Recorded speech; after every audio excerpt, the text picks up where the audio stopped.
welcome to Critical Tumble, where a bunch of longtime friends and internet nerds transcend geography through the power of Discord to play Dungeons and Dragons, and critically fumble a lot, resulting in attempted attack by moose.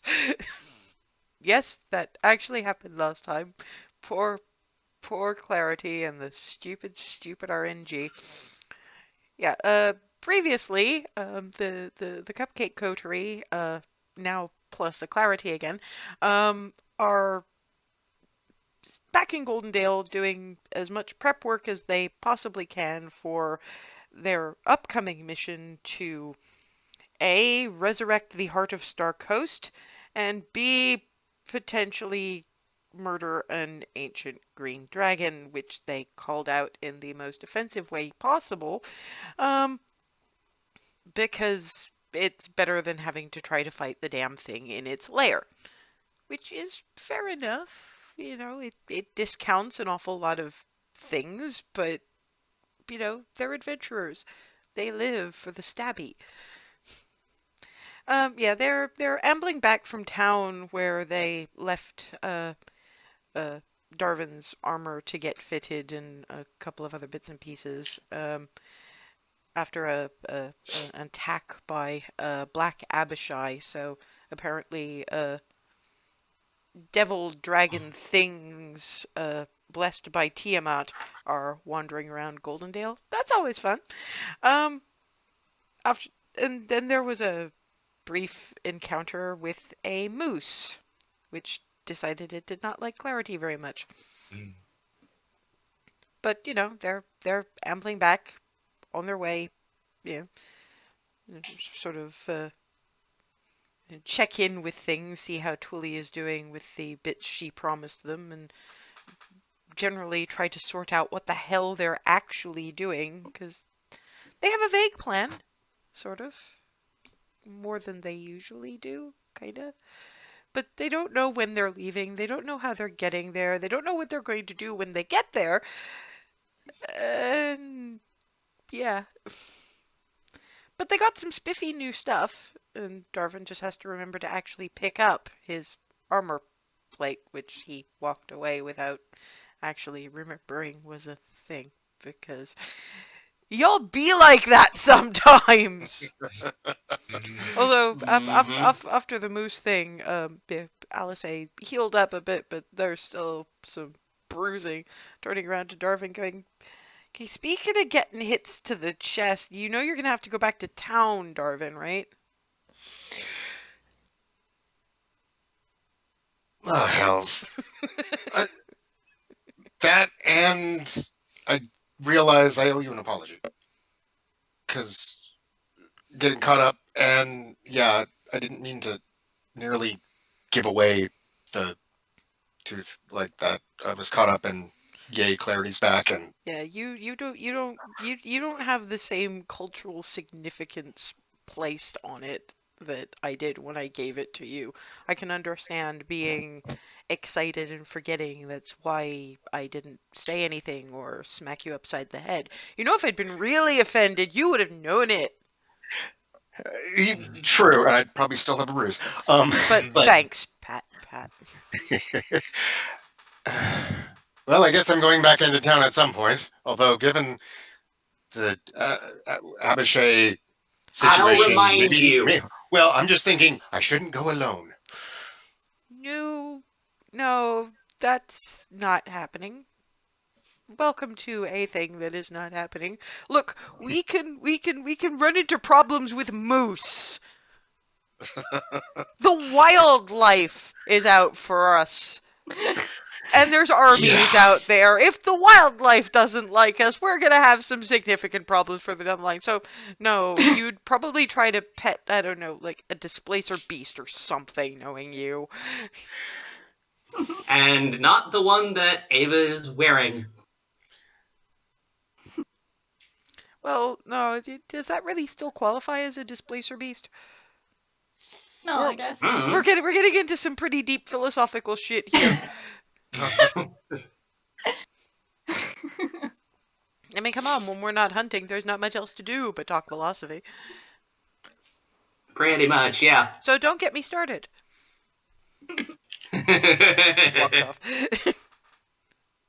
And yes, back to Hearthhome, which I should actually swap the map point. I should also, which one do I want?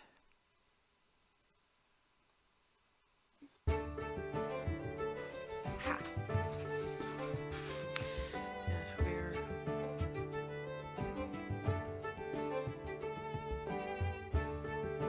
I'm figuring out how the jukebox works.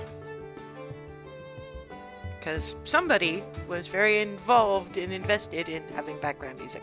So now there's background music. I figured it out! Hey! Yeah, well, you know. I guess a little extra work never killed anybody. Gave me something to do during this whole pandemic bit of nonsense anyhow.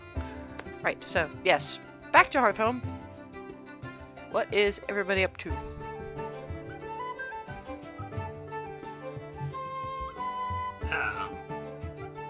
Is yours I guess on? I'll try and practice with my new bow. Get the handle of the draw and whatnot.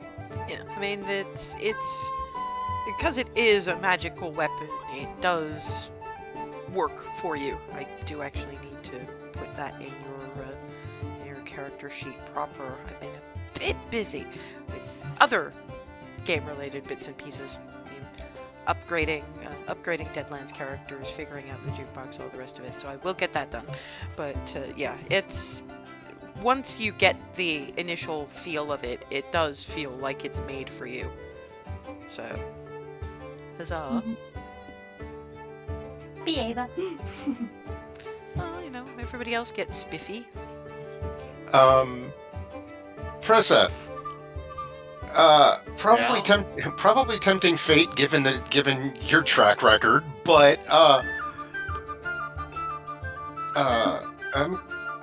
you want to spar a little bit, or at the very least, see if I want to see what I can actually manage to block anything with this. Sure. Alice is just, you're gonna try and block from him. Yeah, okay. Walks away. If I'm going to try it, I'm going to dive in. Why not? Incidentally, as you're entering the Hearthhome grounds, basically, Clarity is effectively piled on by kids. Woof! Hugs from everybody. Behold, she returns! Cander's standing back a little bit and going, "Well, it's about time." I'm not really good at this kind of thing, but yeah, obviously you were missed by more than just the No. huggy people. I understand. I'm wearing the earmuffs that he had given me, and Oh, good. They fit with the horns. Awesome. Thank you. I got you something. I know you like foraging and stuff. Here. Oh. Cool. Thanks. You're welcome. Still a little bit Have you been? bewildered. There's people. There's all kinds of people. I actually identify more with the drow in the basement. Understandable. But, you know, everybody seems nice, and they're teaching me stuff, and I'm teaching them stuff, and I'm helpful, and, you know, it's a thing. Welcome to being a Hearthart.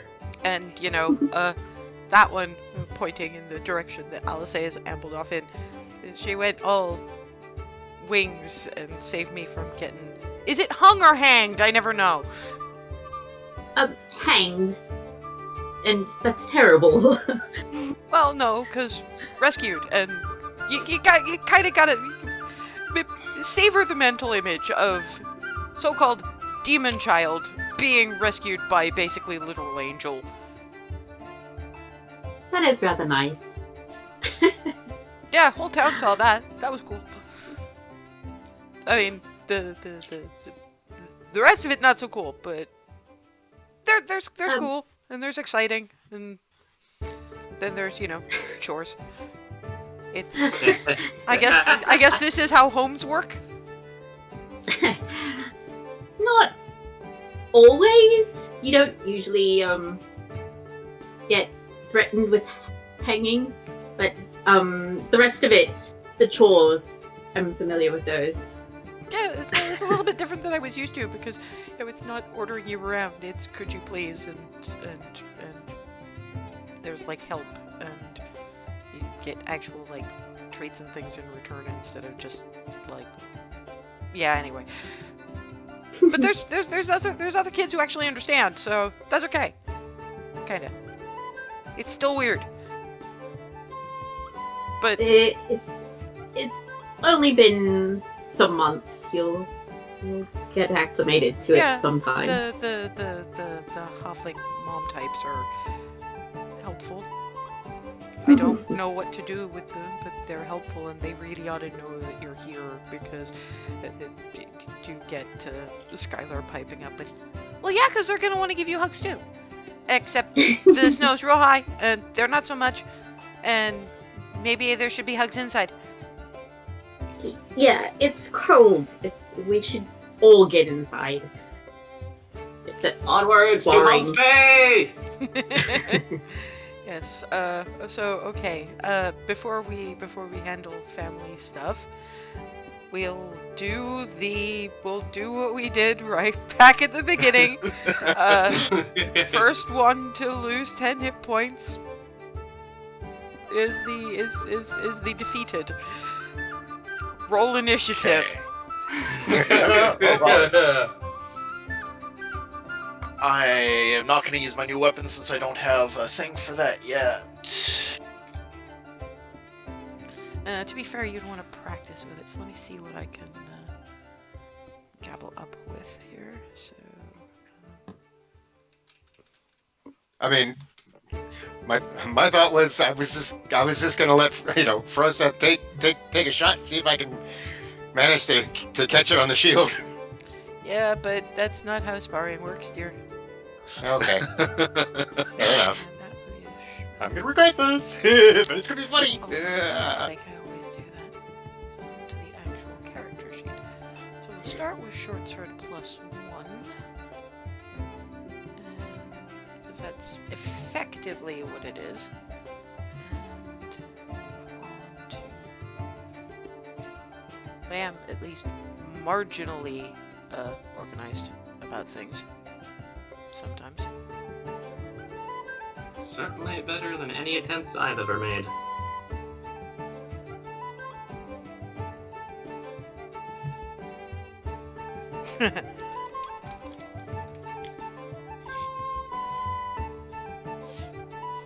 Oh boy, that's an initiative. Oh. All right, let me roll. 16. Boy. So my 20. Yeah. Okay. Monk gotta go fast.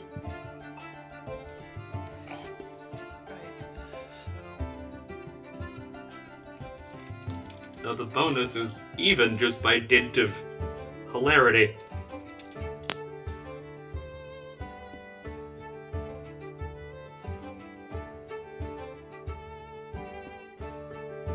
Okay, there you go. There's your new weapon. It's listed as short sword plus 1 at the moment. Okay. You guys have the same initiative modifier. And remember, it's currently default set to fire, and it takes a minute to reset it. So, unless you did it before the combat, which I'll let you do this time, because you were prepared for it. I'll probably leave it for now. Try and figure out where... Froseth will try to figure out where he wants it, like, as a default on his own. But Fair enough. So, okay, that's Froseth has definitely won the initiative. okay, so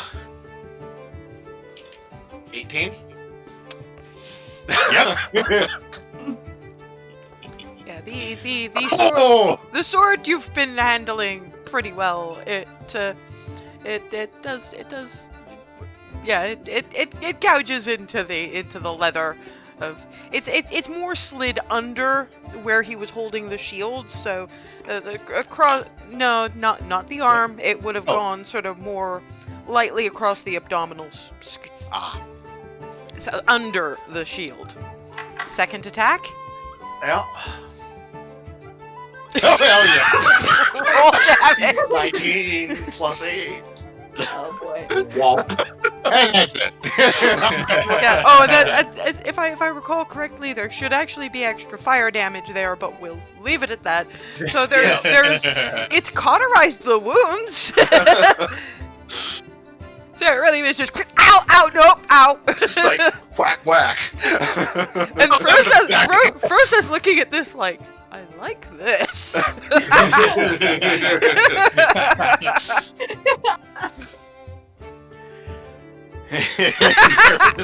Okay. This is bad.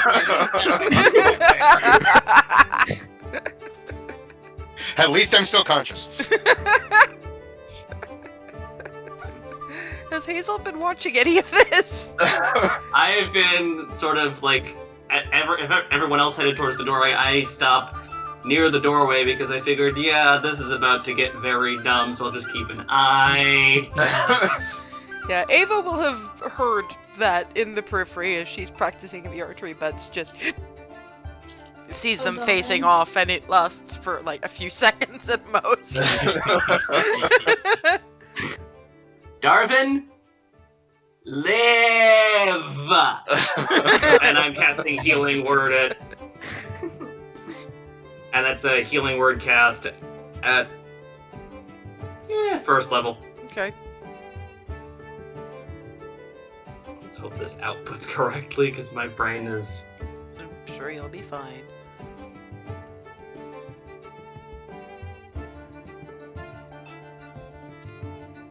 You're not bleeding And stick anymore.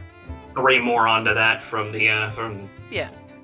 You're not bleeding anymore, but you know how Alice feels with the chest bruises. Yours are just a bit lower down.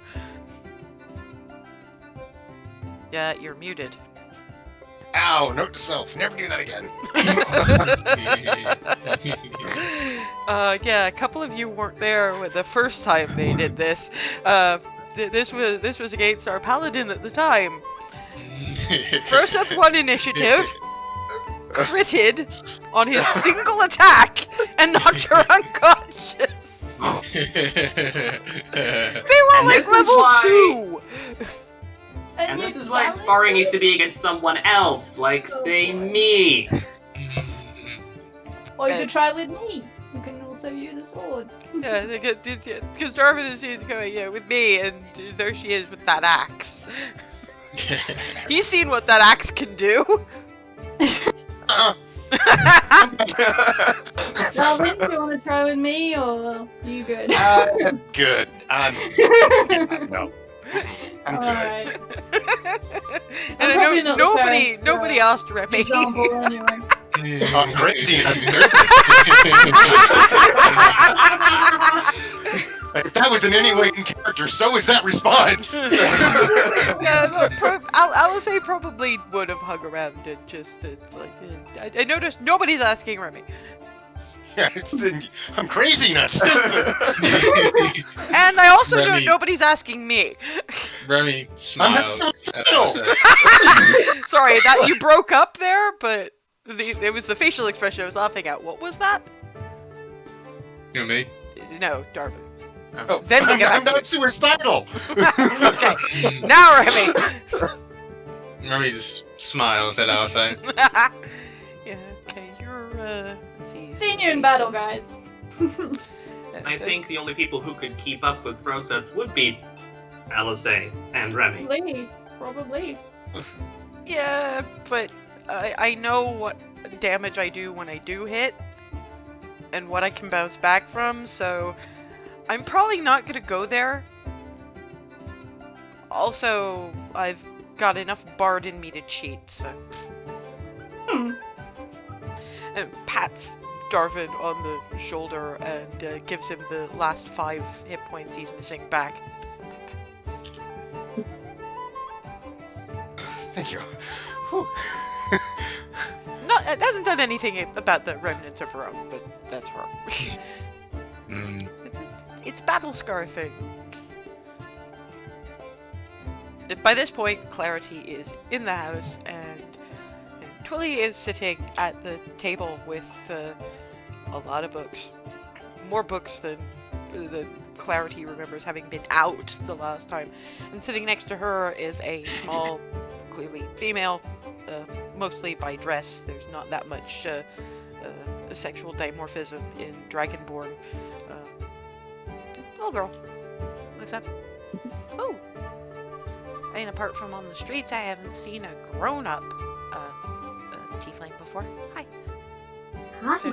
Twilly looks up, and you'd think she misty step because boom, hug. You called for a tiefling? We wanted to keep you informed, but we weren't sure you were going to want to drop your life there. And Well, all of a I sudden, mean- Miranda on the other side. Whoop. Ah! And I've walked in at this point. Have you forgotten how hearts are, Clarity? No, but there's a difference between remembering and actually feeling. They give you Lumping. they give you enough room to let your arms out so you can return the hug. By the way, but at the very first, it really was just whoop. Of course, halflings are about 3 feet tall, so it wouldn't have been that much problem anyway.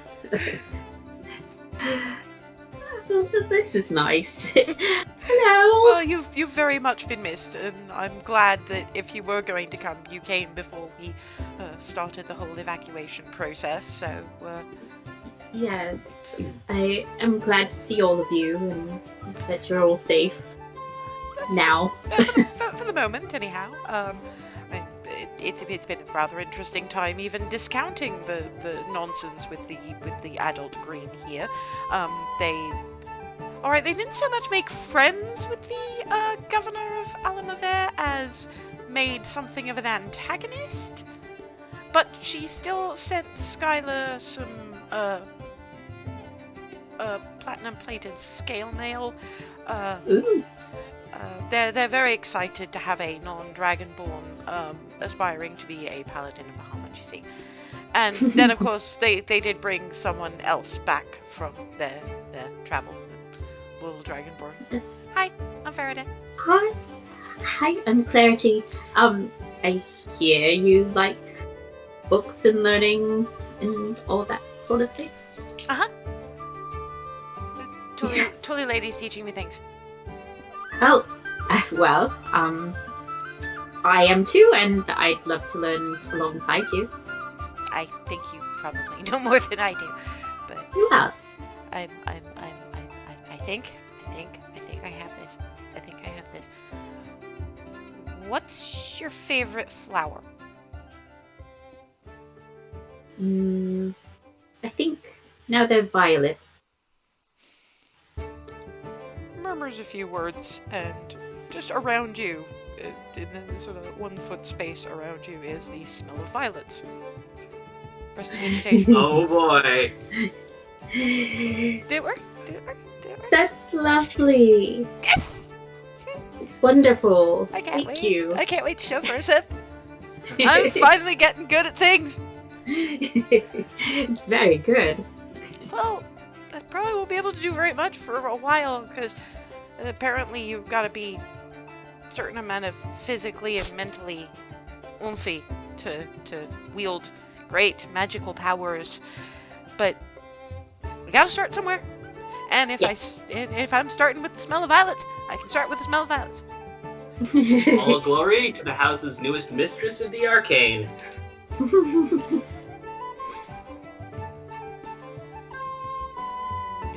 I'm a little young for that kind of thing.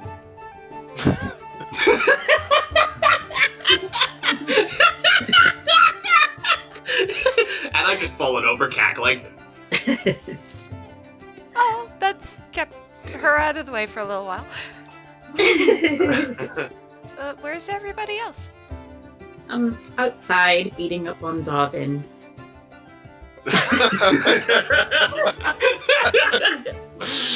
The cackling increases. I kind of want to see that, but I'm worried that Oops. wanting to see that is mean. It might give me some some sense of what their adventures look like. Besides, I kind of want to see first the fight. Very impressive. And sort of And I'm sure it's even more nooms out, impressive. peers out around the doorframe. I missed it! Lasted longer than last time, at least. I think it's because he attacks faster than he used to, maybe. How did it go? Ow!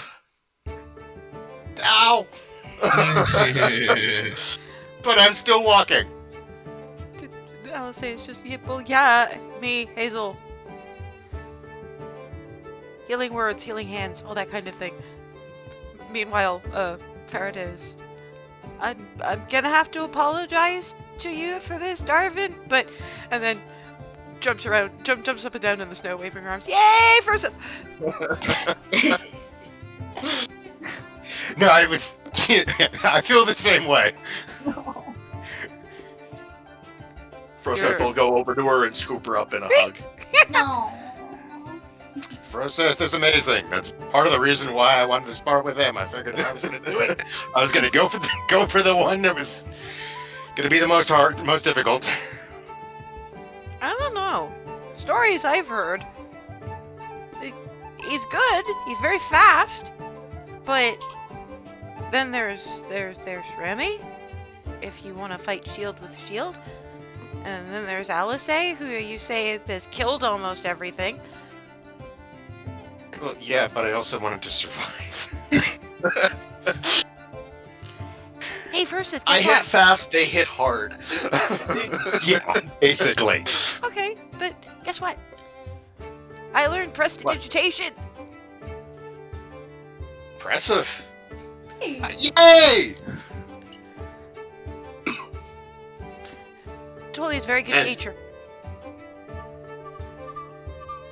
I made the spot around Clarity's head smell like violets. She did. I can still be her Ah, tiefling maniacally Yeah, inside. door is open, although you do have Miranda going. The heat is getting out. Could we decide where we're going to be, please? Darwin will quickly step inside.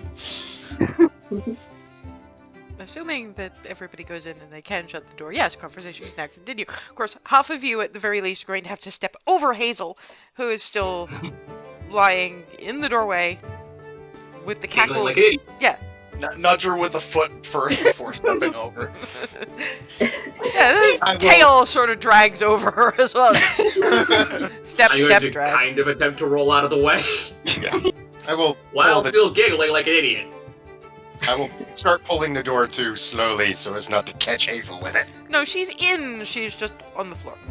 Oh.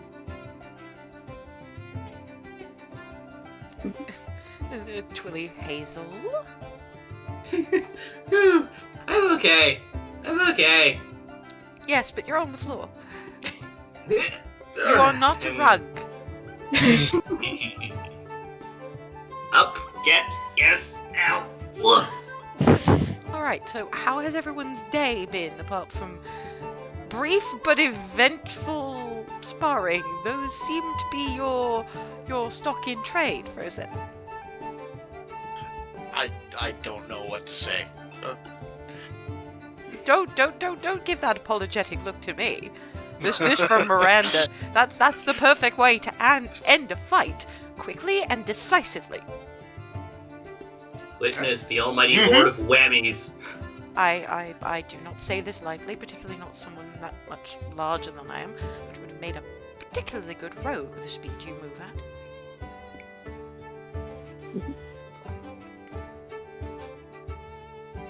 Faraday is just beaming all over her toothy little face. Very little makes her happier than to praise her big little brother. And obviously you've, we didn't mention that we were writing to Clarity. We didn't want you to worry, but, seems to have worked out for the best. Thank you for bringing her home. Yeah, one thing I should probably mention, because while all of this has been really nice and everything, we probably don't want to forget the important bits. I'm going to guess that at least one of you knows what an Abishai is. And Twilly breaks into some really nasty huffling swearing. And I'm just staring, just head gone a little bit back, eyes the size of dinner plates. Twilly looks at Hazel. Can you blame me? No, I can't. I just wasn't expecting that. Or the third thing. I led an interesting life. I grew up in Ekreth. I still don't know how that works mechanically. Anyway, Miranda turns around to Twilly. We really did neglect her education in that regard. We didn't neglect her education. We just thought that there would be some nice young man, woman, or other who might explain how that could actually work and be rather fun. And now I'm staring into space, kind of turning Turning a little red. colors From into both sequins. blushing and also holding in the laughter.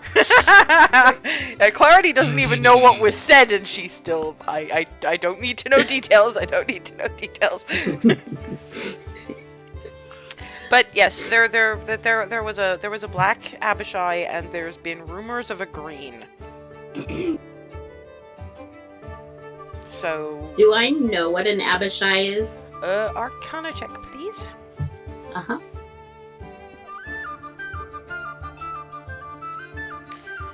Some of the research. 26. Yeah, some of the research you've been doing has been along the lines of Tiamat. It's one of the easier things to look up, particularly when you're in Equitas that actually acknowledges that the dragon gods exist, for a variety of reasons. Abishai are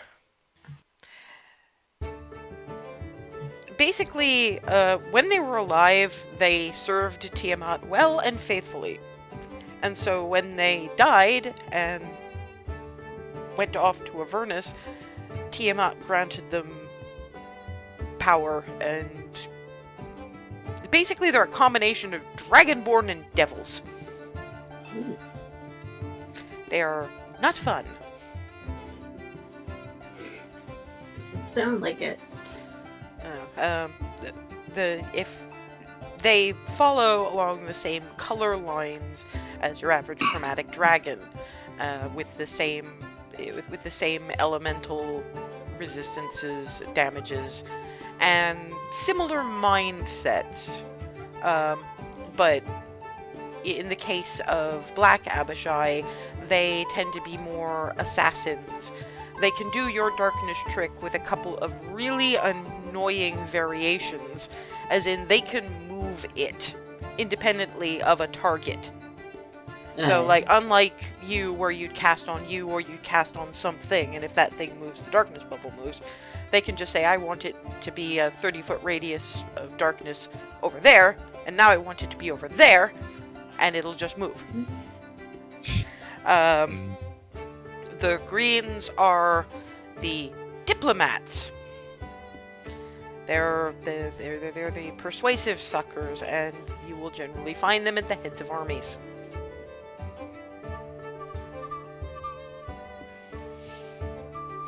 Gotcha. Clarity's just sort of like, ooh, those aren't very good. Yeah, well, the black one you don't have to worry about anymore. We kind of carved it into bits, and then Eston turned it to mulch. Oh, is that what I saw? Yeah, I get the impression that that's a grave cleric thing, that they can make things return to the earth pretty quickly. Although I'm not really sure I want the earth to remember that thing. But yeah, I got patched up, and oh, that reminds me. If you've got a notebook handy, I promised written things for Eston. No, totally right. It's all right. I've got notebooks to spare. I've been working with them and I'm sure I've got a few that they don't need to be as long wearing as the kind that you would generally speaking have, so wouldn't want to deprive you. Besides, it's going to Eston. I want to be able to, when I go visit the shrine, look at his bookshelf and smirk a little bit at the fact that an adventurer is actually giving him some learning.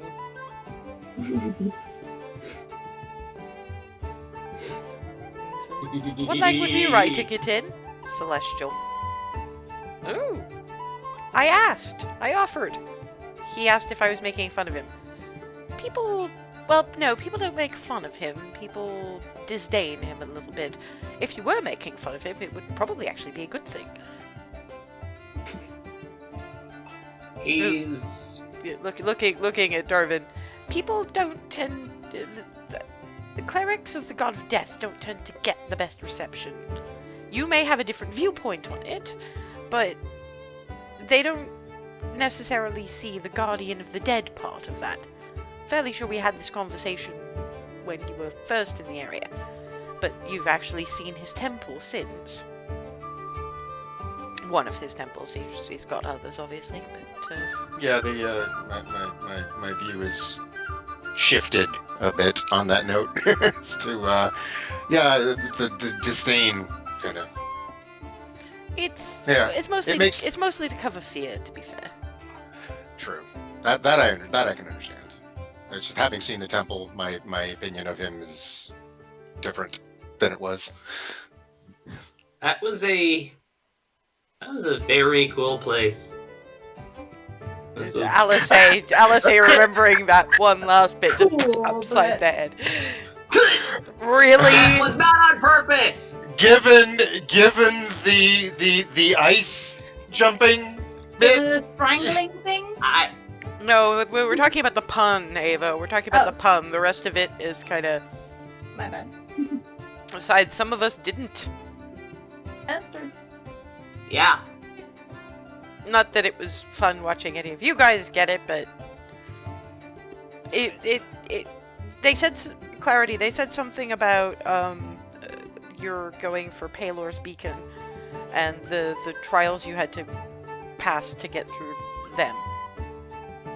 Well, Right. it was something like that. A little more involved, actually. A lot of it was touching on the nature of death, but one of them couldn't touch some of us because it was supposed to show us a taste of death, and we'd already seen it. If in some cases a slightly more abbreviated scale than others. Right. Yeah, Yeah, it was that's not pleasant. Hey, at least in your cases it was only like less than a minute. Right. Though better than most, right? Well, you know, I had the best part of a day, so at least in this in this esteemed company, I don't win. Points of Faraday. 16 years. I win.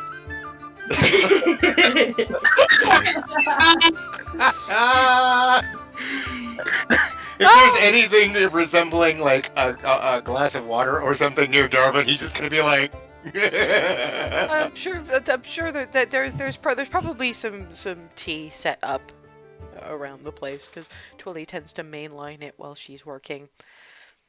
Well, I have to find some reason to be happy about. I mean, obviously I'm happy to be back, but 16 years is a lot. So if it means I win, then great. That's something.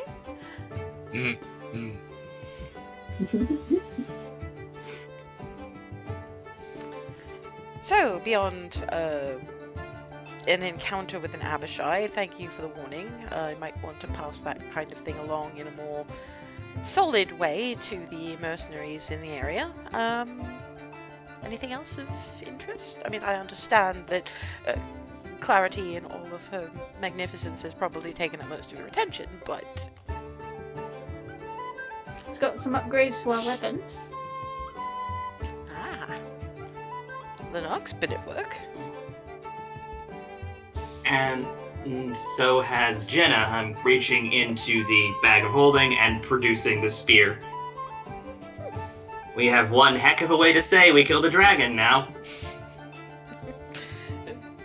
Totally, Miranda sort of look at each other and it's like, yes. Although, if I recall correctly, you didn't kill that one. No. That's why if anyone's going to be saying it, he's Well, gonna you- flip the you spear around can- so that the handle's facing out and sort of hand or offer it to Alice. Takes it.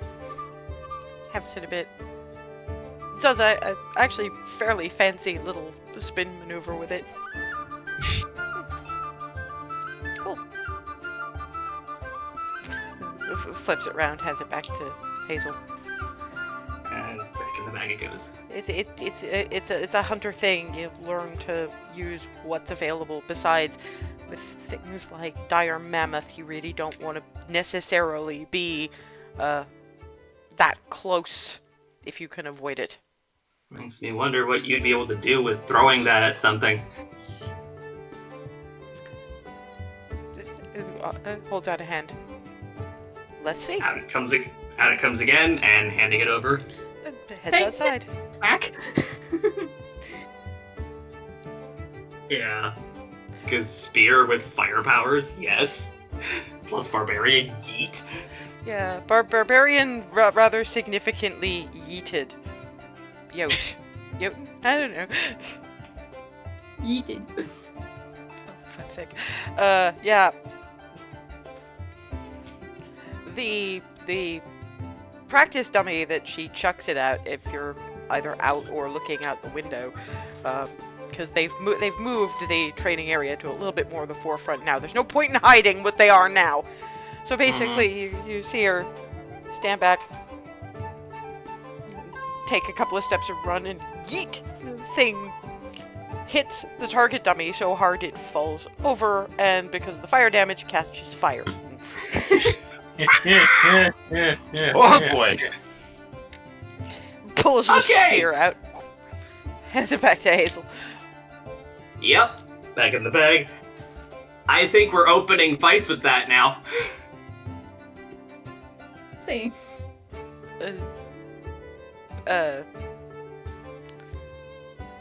You're welcome? Nobody asked me how I want to start fights. It doesn't have to specifically be you throwing it, you know what I mean. Okay, now I kind of want to see what you would do. Alright. I'm going to make my own pull it back out and make my own attempt. Oh no, she pulled it out and handed it back. Oh, because you put it back in the bag. Okay. I put it back, yeah, she handed it back to me, I pulled Yeah, I keep so- putting it away in the bag and yanking it back out every time someone mentions it. So okay, that would be a dex check basically for a throwing weapon. With the spear, it has an attack for that, I think. Because I have a spear attack. Yeah, but that's melee. Well, yeah, I'm just gonna make the dex check. It's easier this way. 10. It's Because my dex is god awful, but with the spear, if I had done it, it would have been with proficiency. yeah. Well, you have proficiency with stabbing things. You don't have proficiency with lobbing it. And no, you miss. So who's starting combat with that again? I mean, the obvious choice, but you. Not necessarily. Ah, And there's Ree, Frosith.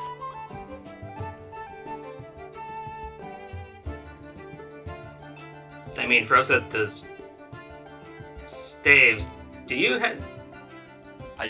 This counts as a Have to simple, double check. right? Yeah, spear counts as simple, or else you wouldn't be able Okay, to use so it. Yeah, yes, I have the martial proficiency thanks to Zealot. Thank you again for that, by the way. That's That's cool. the only reason I'm allowed to wield that great axe. And the hammer before it, the great hammer. Yeah, the modified warhammer. So she offers the spear to Froseth. Okay. Dex?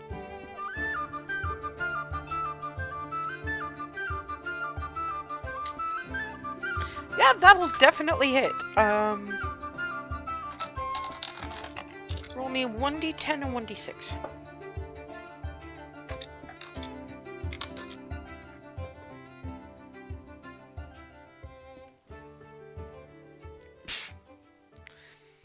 Not as impressive with the damage, but it sticks hard, and there's a certain amount of smolder in the dummy.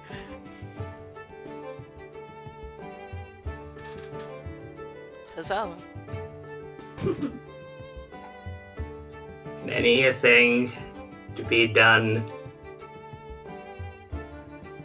and many a way to start our fights. This adds.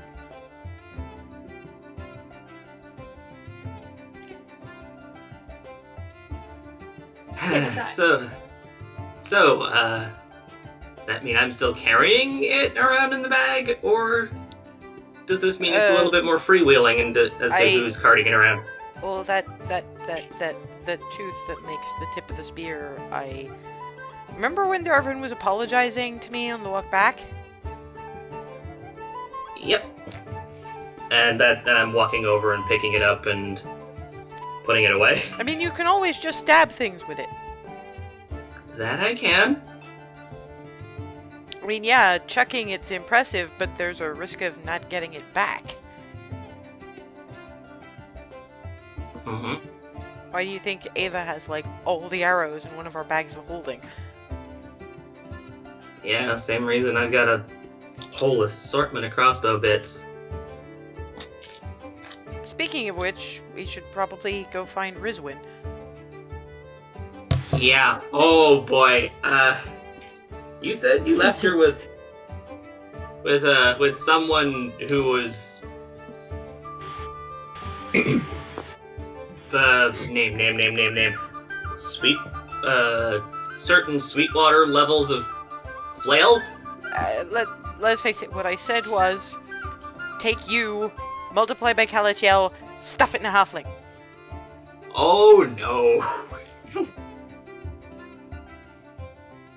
But, you know, she's a Who's Rizlin? one of Hazel's other sisters. Oh. Praise Rissy Yay. for being small. Yeah, she's another one of the sneaky with the stabs. Oh. Excellent. So, yeah, anybody want to come with me to, mercenary camp where at least one of us actually knows people? Remy steps up. Thank you. You want me to come along to help at least rescue Rissy? If Or you do want, you guys... I mean, we've got it, but yeah, it's up to you.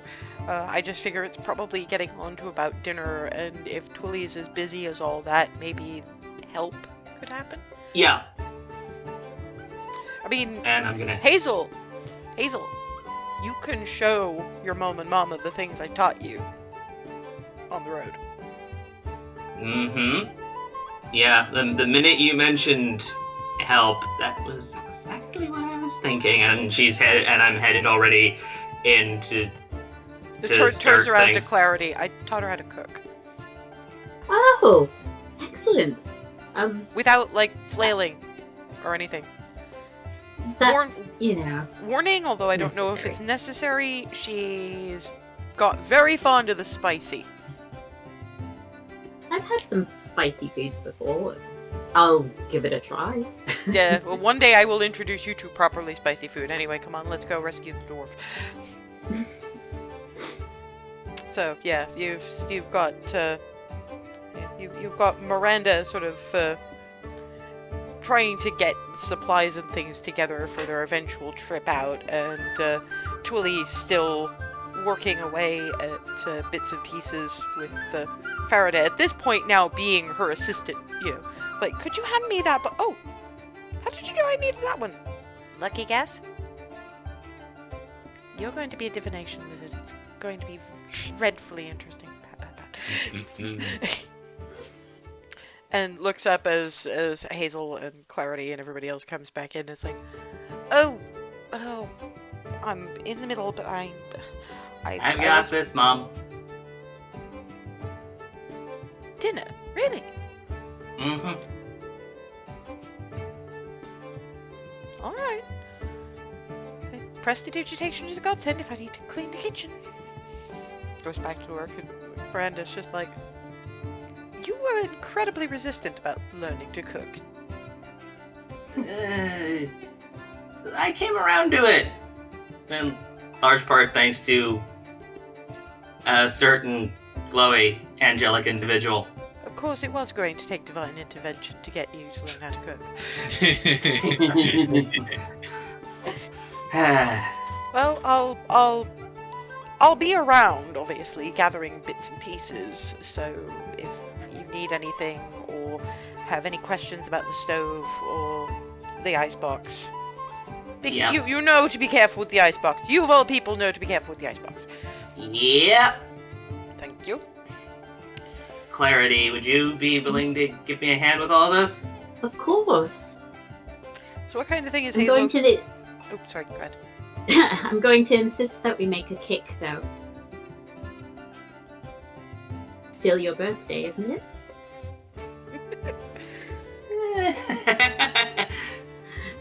Just sort of like just colors a bit, but like trying to keep it tamped down a little. So colors, bit of gibbling,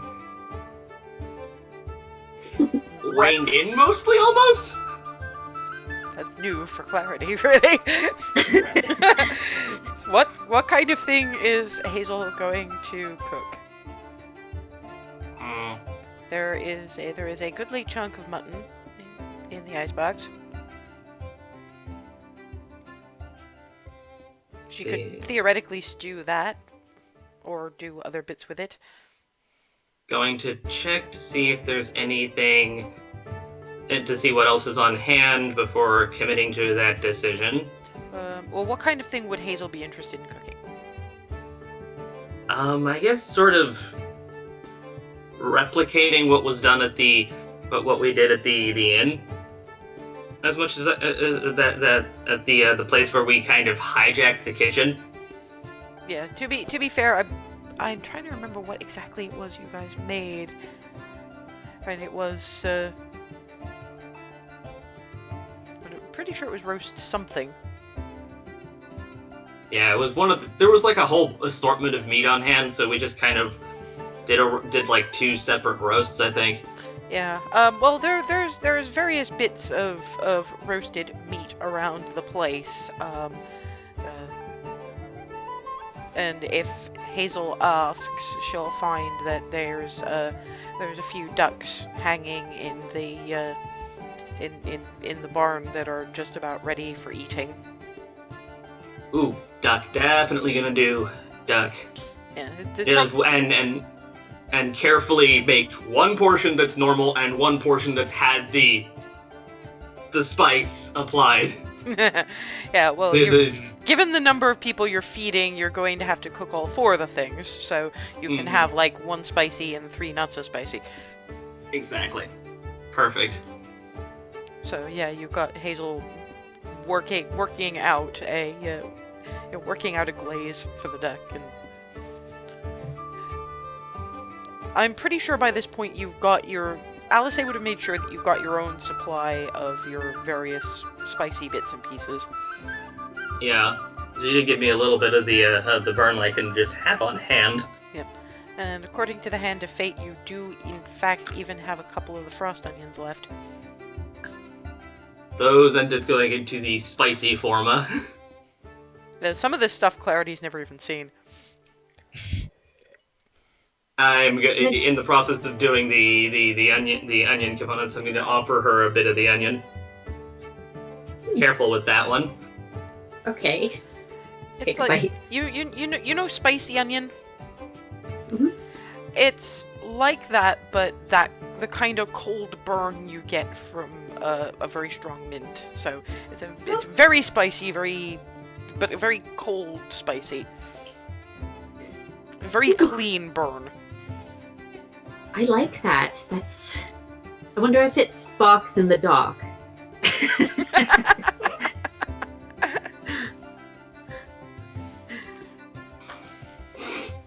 That'd be fun to try. Faraday, who more or less pays attention to everything, is going, if you've still got one of those left when you're done with the cooking, maybe we can see if we can sprout them and grow them.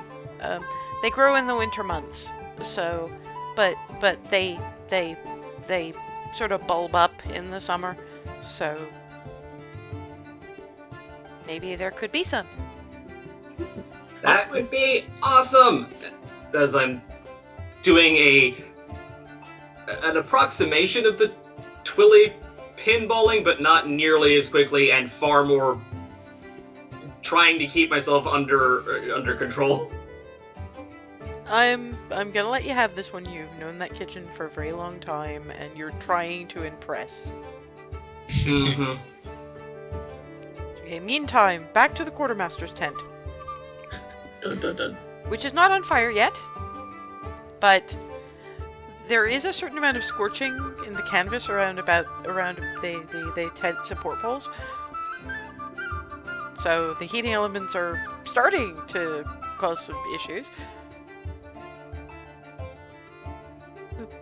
Alisaie looks at Remy and just going, I guess in the southern lands this wouldn't have been a problem? Although, I think it would be the least of the problems. well, cold desert nights, though. Mhm. Given the yet, I figure it must have happened before to know that was a... It doesn't bear thinking about it. It really doesn't. Walks in and the quartermaster is at work, grumbling, however, sounding not overly impressed at all, and Rissy looking very apologetic with the grumbling. Oh, welcome back. How was town? It's good. There was a minor incident, but otherwise it was good. So there's still issues in the town. A little bit, but we took care of this specific issue at least. That actually sort of it makes what I was going to say a little bit easier. And I suppose I should start with you too, because you're a little less invested, and I know that Hazel in particular is going to make noises when I say this, but I'm going to be going with Mom and Mama and the little ones to the cafe farm. For extra blades, really. So the reason that this fine individual is grumbling is because I asked him to make the armor in more of a humanoid size in case anyone could potentially use it. It looks clarity. Oh, that thing you tell me about. Well, she'll have to come in and perhaps get measured so it fits properly and this individual can stop grumbling. Well, it is difficult when I do not know the size! So yes, if you can get this tiefling in here so that I can make sure that this fits properly, then yes, do this. However, it was a very nice challenge, so thank you very much for that, but still. Anyway, after that, even when they come back, there's something that has sort of come up when we've been telling stories, and it occurred to me that it might be worth checking in on Cragveer. The dwarves who actually just live underground, rather than the ones that do merchant things outside, they tend not to be overly trusting of upholders. So, I'm a dwarf. I'm fine, I'm a hill dwarf, but I'm still a dwarf, and they might talk to me. More news is always good, and if they live underground, then I don't think that news is going to be good. But No, but I can be very, very sneaky if I have to be.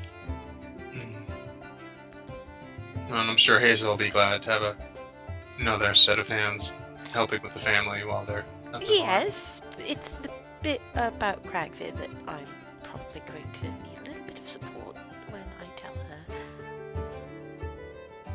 You know what she's like.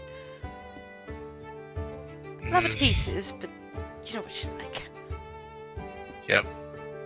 Well, she was going to be cooking, so if you wanted to go and tell her while she's otherwise occupied, now would be a great time.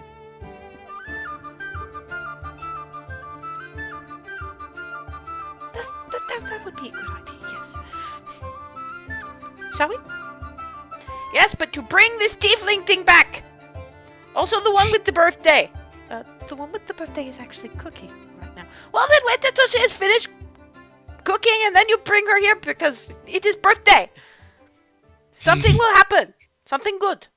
Something birthday-ish, like, thing, whatever. It was wonderful to meet you. Bye. And Rishwin toodles off very, very quickly. I'll say just follow, so like I'm following the smart rogues example. Thank you. Just vibrational panic. Yeah, pretty much. Just nope. They're starting to get into that mode again. Nope, I'm not dealing with this. Nope. So yeah, this lot come back in, and what Clarity sees, the first one in through the door, is a auburn-haired dwarf, the short, sort of raggedly cut hair, nose that has been broken at some point in the past, in a sweet but slightly nervous expression. Hello, I'm Rizwin. Hi. You must be Clarity. Yes, I am. It's good to meet you. I had some literally and metaphorically larger shoes to fill with the rogueness when I accompanied these individuals. Hazel, while you're cooking, and hopefully will not flail with cookery things happening, I won't be joining you on the rest of your adventures. I'm going to the cafe farm with Mom and Mama and the little ones. But also, you're going to need someone dwarf-like to go and see if they can find out anything about what's going on in Cragfir, given how it's underground and they don't really like talking to people who are on the surface at best times, and a lot of the nonsense that's being dealt with here also comes from underground. Hold on. Making sure my hands are not laden with oh god, burning, and come here and hug me, now. Tackle. Poof. Yeah, you're strong enough, you've managed to stay up, so yeah.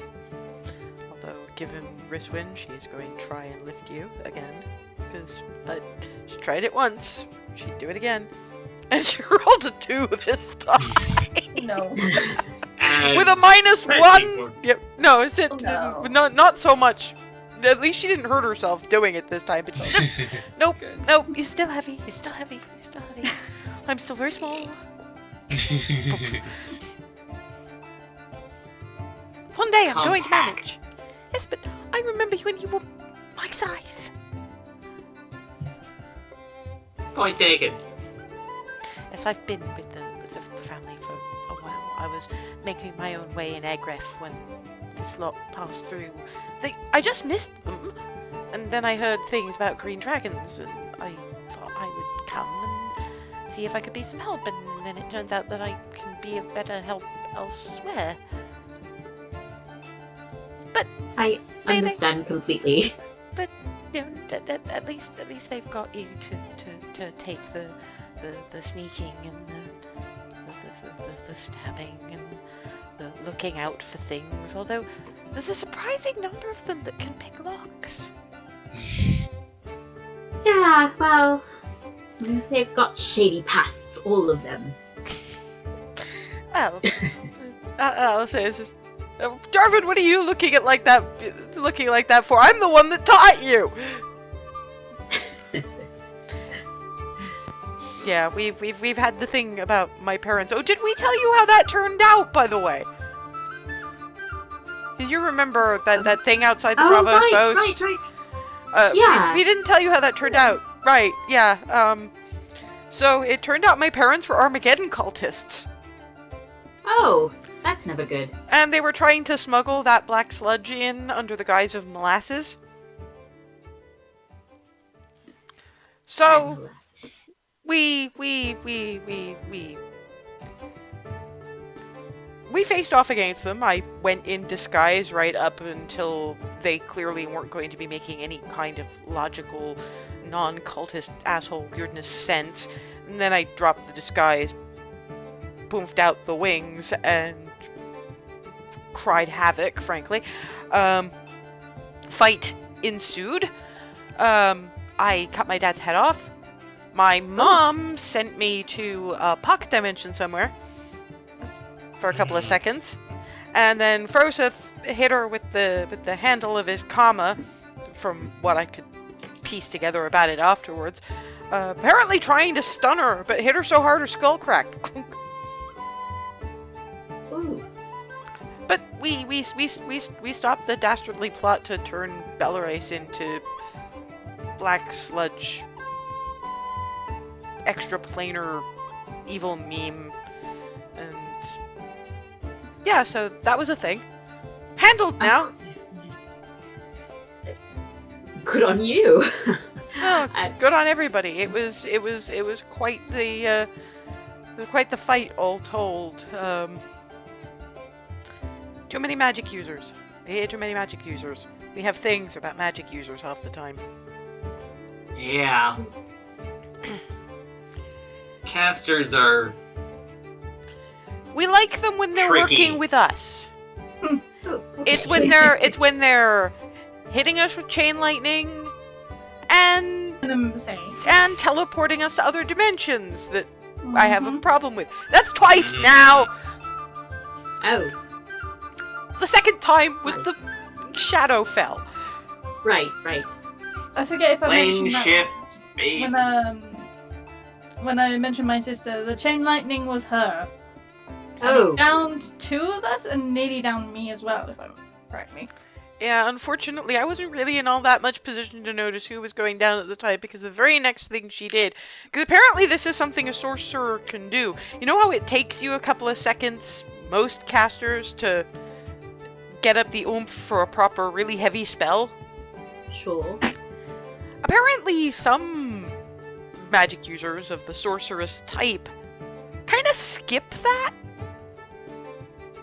So she managed chain lightning and plane shift. Back to back. What?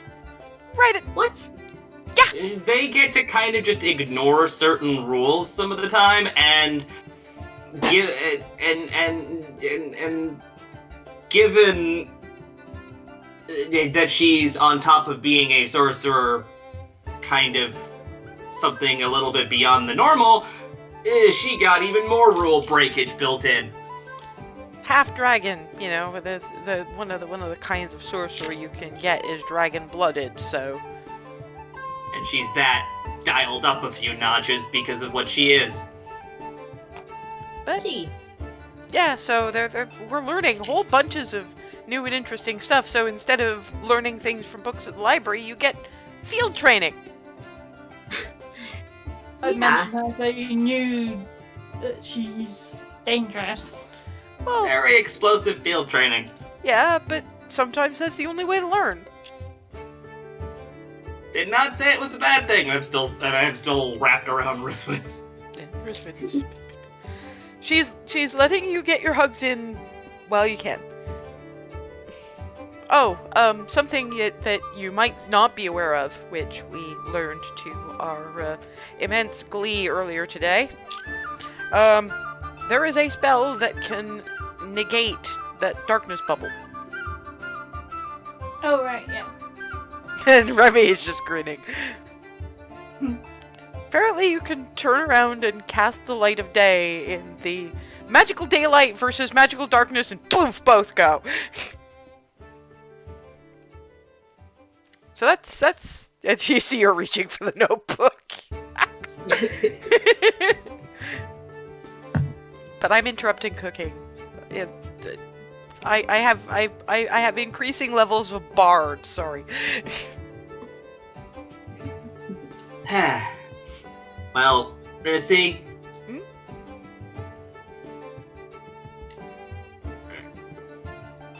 All I can say is good luck. Stay safe, you hear? Oh, Remy was saying that, given that it's underground, that there might not be very good news. And I did assure her, and I will assure you, that I can be very, very sneaky. You know this. Mm-hmm. I'll be fine. Just making sure I said it. I understand. Oh, the individual, the quartermaster, they wouldn't give a name.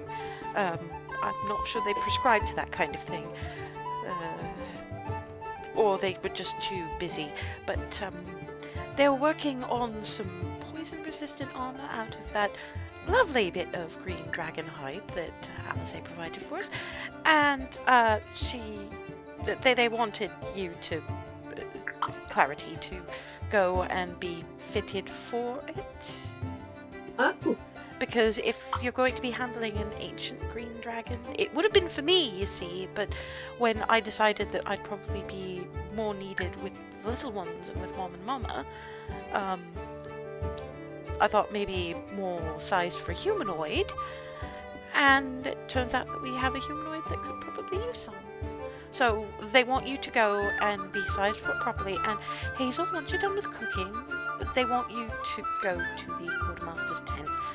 Because I can't be as excited as all that. And Alice from the armchair, because she's still got the bruises across the ribs.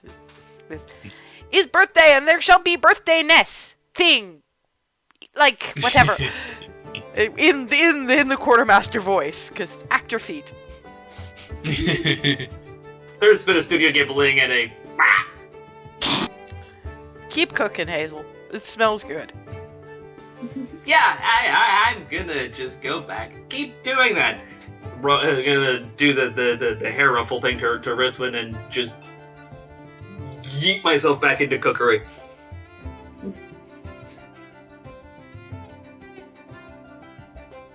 My way of just scrambling backwards and into the kitchen. And turns around. Mama, would you like me to help bring things in from the barn or bits and pieces together?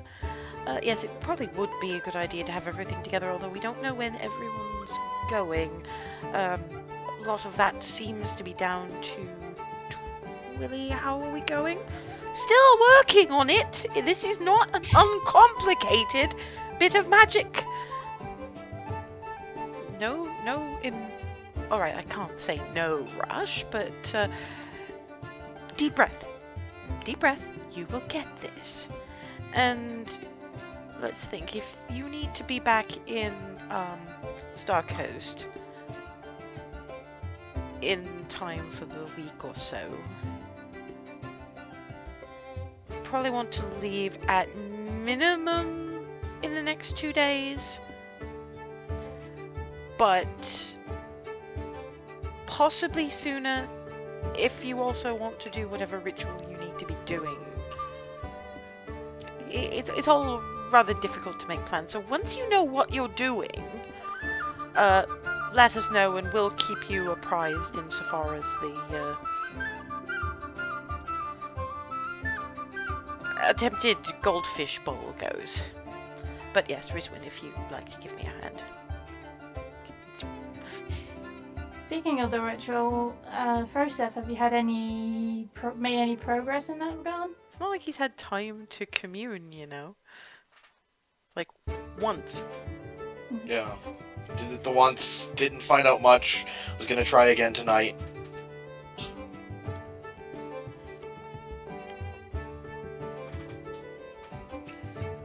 So we are borrowing the boat, then. Do we all fit in the boat? That's a good point.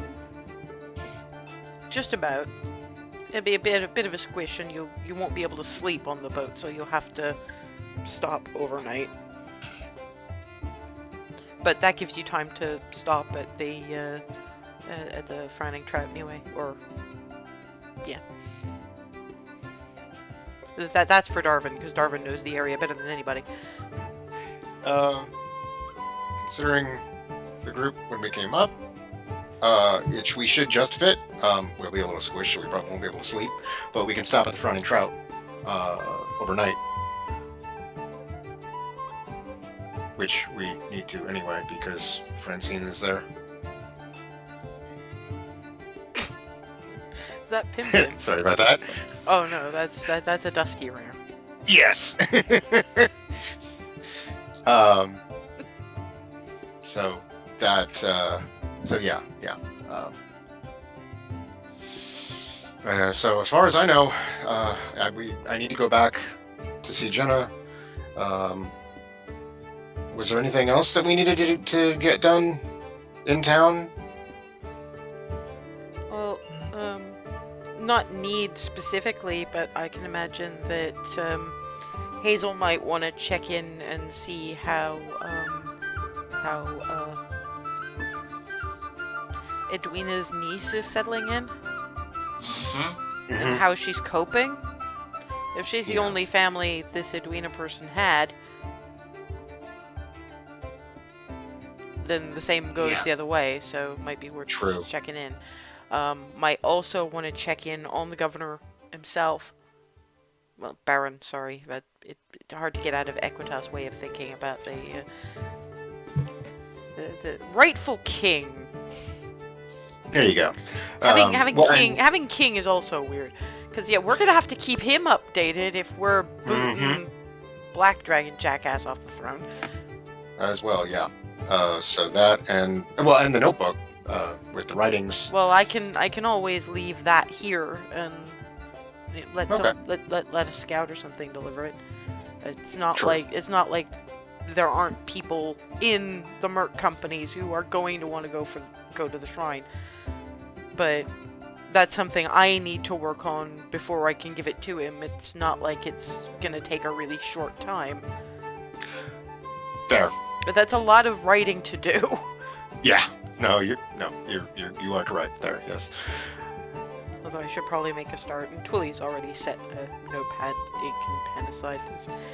Right. I get started then. Do you think he's gonna mind if I turn it kind of ballad story-ish? I know, as long as he gets the information, I don't think he'll care too much. Yeah, I doubt the form is gonna matter much to him. I don't know. He struck me as a very just the facts kind of an individual, but better to have him. I think he'd also be of a mind. Better to have it in whatever form rather than not have it. So. Yeah. But if he gives me that fucking bard's look, I'm really not going to be responsible for my actions. I am just saying. Yes, he is. That's fair. He's gonna get what you think he should get.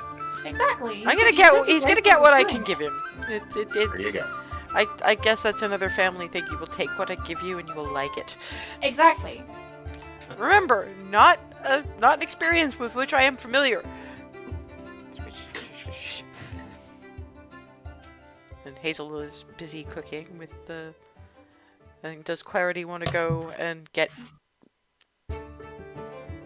her armor sorted out? Yeah.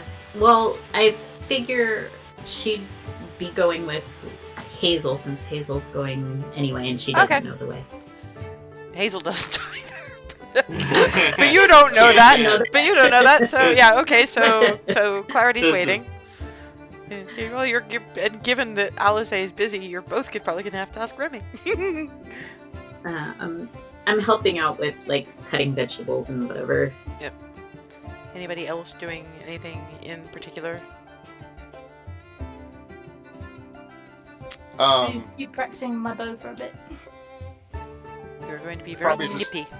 It's cold. Probably out just go catch up with Evan.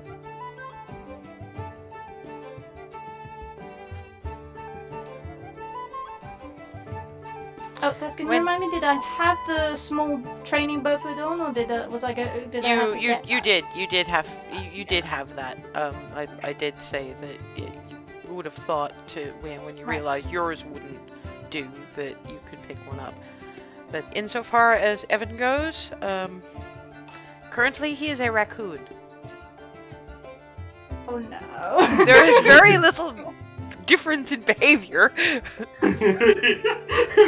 Oh But when, dear. as you're looking, Yeah. you're looking for Evan, and you just see this raccoon amble up to you, give you this look that can only be described as frustrated, and bumble off again.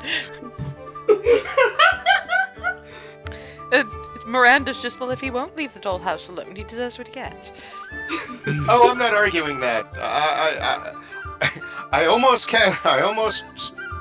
did my speak with animals trick, but after that look, I don't need to. I know that look of frustration myself, though. It's the first time I've ever seen it on a raccoon's face. I usually see it on a bunny's face in the mirror. Well, I did.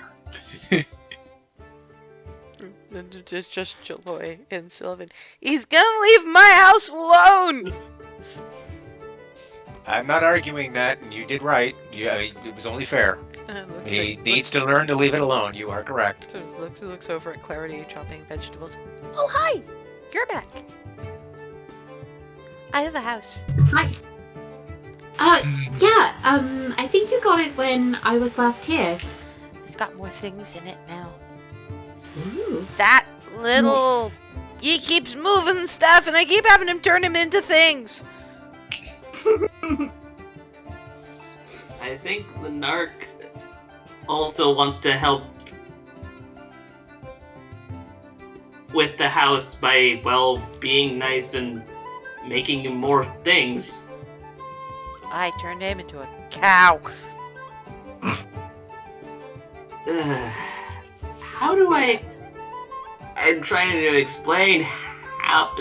I'm trying to figure out how to explain how... I guess running a shop works? No, I'm saying, like, Yeah. I'm trying to explain how running a shop works. I'd like to try and explain how running a shop works to Jaloy, but I'm not great at explaining. Help, I guess? Alice is sort of looking, not really looking up from her writing. If you let him look at the things, he will be able to do nice things, and he will return the favor that you did him by doing nice things for you.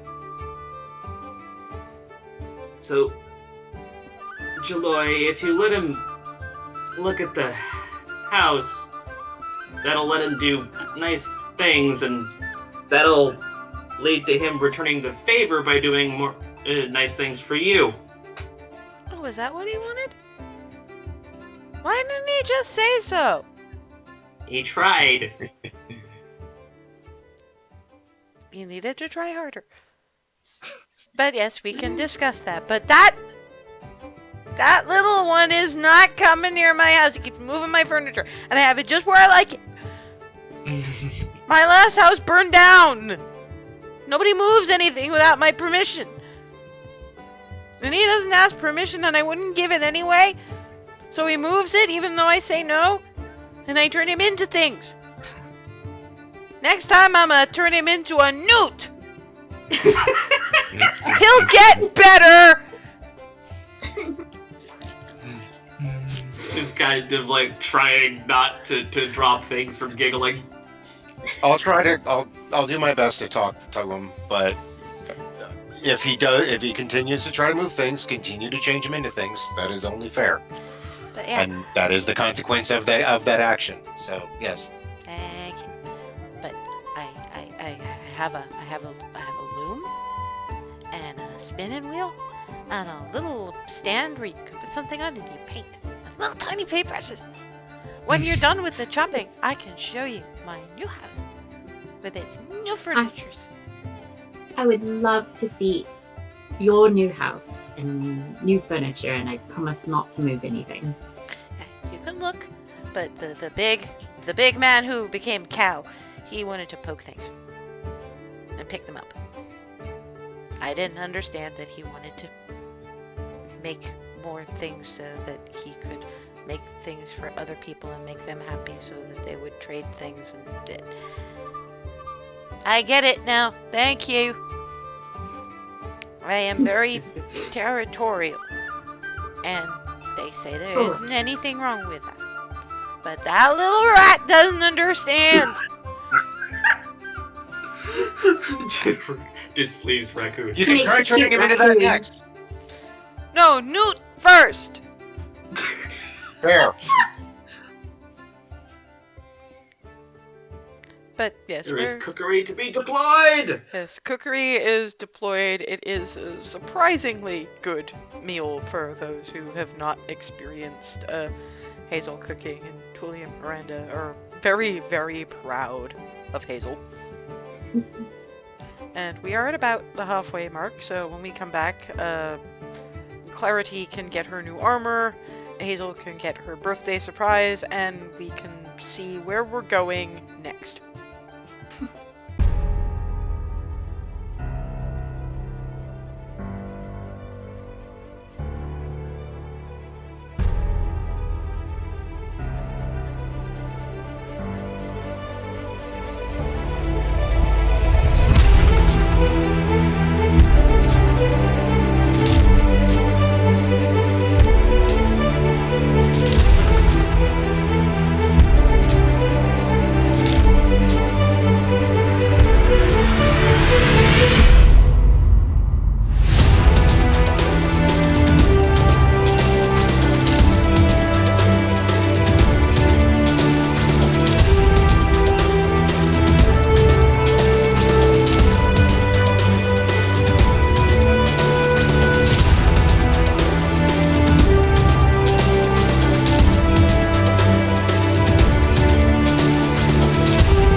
And we're back. The gang has just had a rather lovely Hazel cooked dinner. Faraday, who still has not learned, has tried something with the spicy duck. It goes back to the normal duck in very, very short order after the. Did say it was very spicy! I still had to try. Fair point. But after that, there's to be done at the quartermaster's, which Hazel and Clarity do not know where it is. Remy! Remy! Help! You know where the quartermaster is. Yes, let's go. Back to the quartermaster, who's Can I see first how my cake turned out? now we roll the hand of fate. Cake time. That was a 2. No. Oh. Oh. The cake kind of had an unfortunate accident with an Evan, a raccoon Evan, Oh. who's pissed about being a raccoon in the middle of dinner time. So the next thing you know, there's this. You're finishing up dinner and there's this clatter and there's this raccoon covered in cake.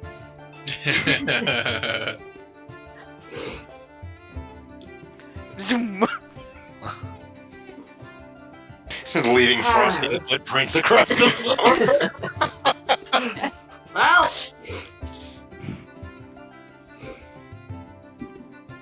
Well, I think there was I can- cake. Sorry, Sorry, Clarity. hey, Clarity. Hmm? And just hug. While they're hugging, I'll be prestidigitating the footprints and trying to do what I can to clean up a bit. Thank you, Davin. And after that, down to the quartermaster, where, yeah, you can see the scorch marks around the tent support poles where they touch the canvas. Oh boy.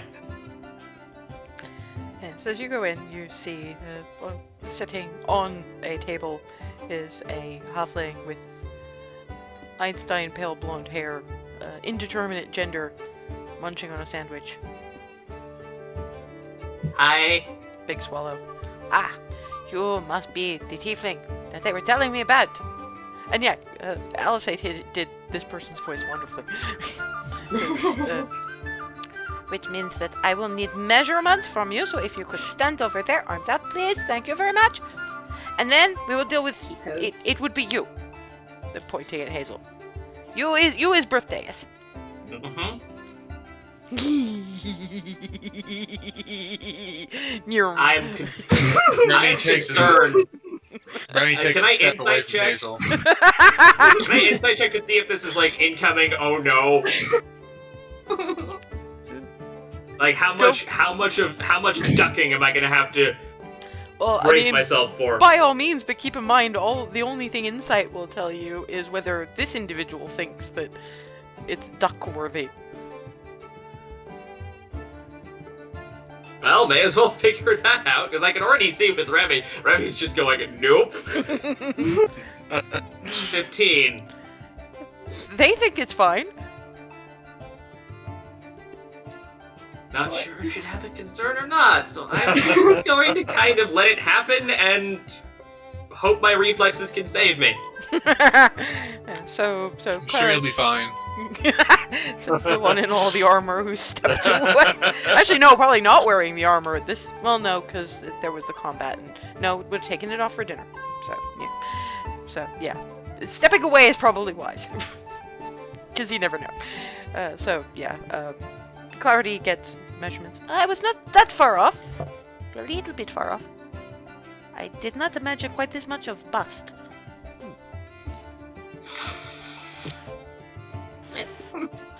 Okay. No, it is only because it started with trying to upsize Dwarvish build, and Dwarvish build was not much in the way of bust.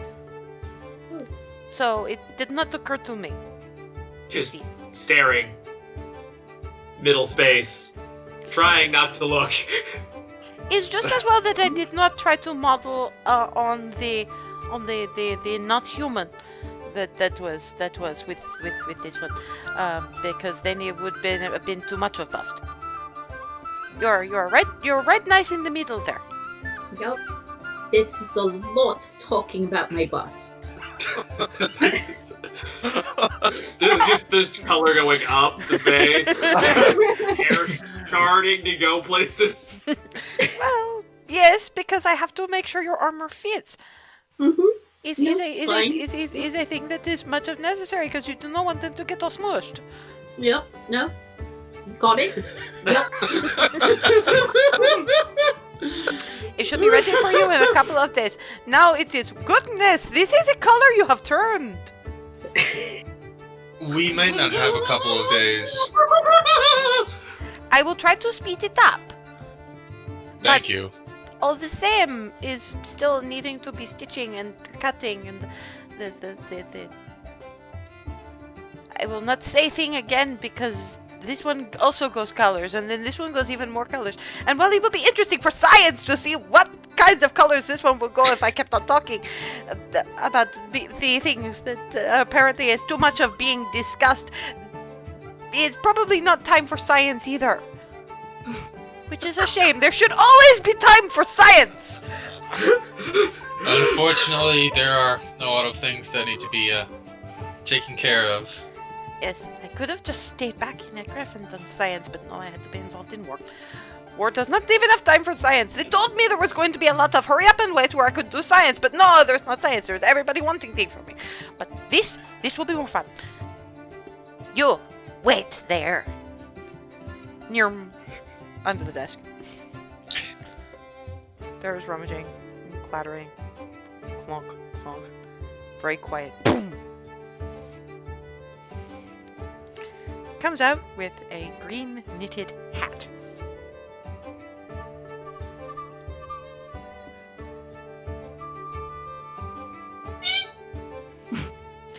This hat, not quite like bag of holding, but can hold up to 200 pounds of things.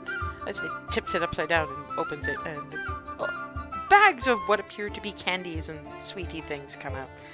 Now, these are interesting, and I shall have to explain them to you. Holds up a bag of what appear to be animal-shaped cookies. Blink, blink, blink.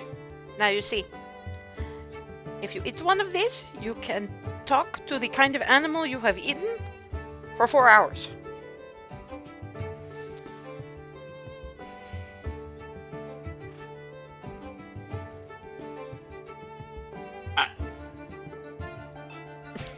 What? Holds up another bag which is full of little... Oh, hello!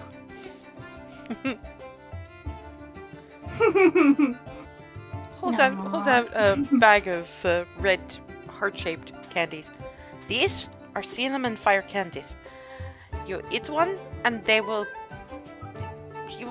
You will get kind of sweaty and like you are feverish, but you have to be careful not to let anyone touch you because it will burn them if they touch you for about 20 minutes. What? But it will not hurt. It will not hurt. It's fine. What? A much smaller bag with 5 coin-shaped things covered in gold foil. These are interesting. You eat one, and after you have chewed and swallowed it and everything, you spit out an actual gold coin. There are 5 of these. Some presents. Wait. Candy that becomes gold? Yes. That is not all of it either.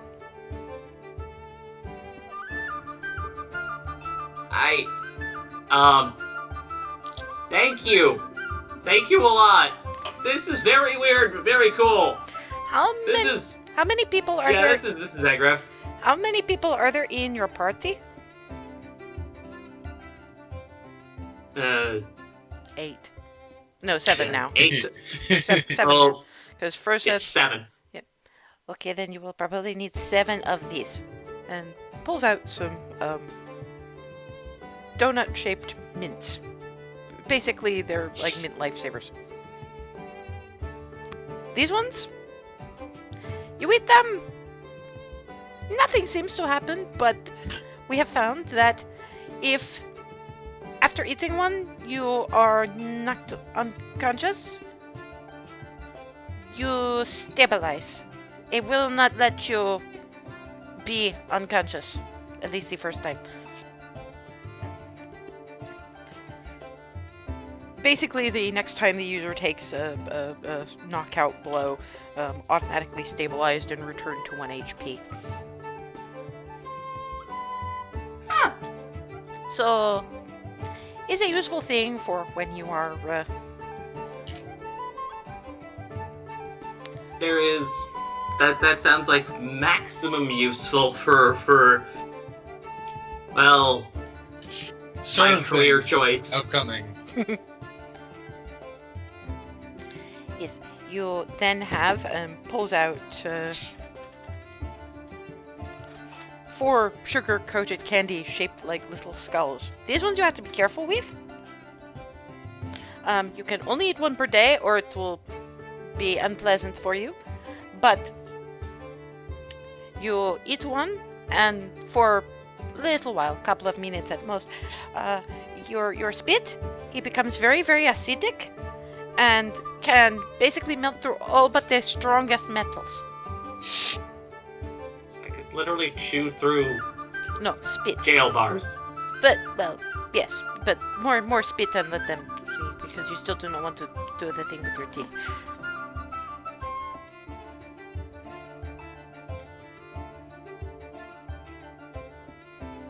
They're sort of confused doing that. I'm now aware of my teeth. That's weird.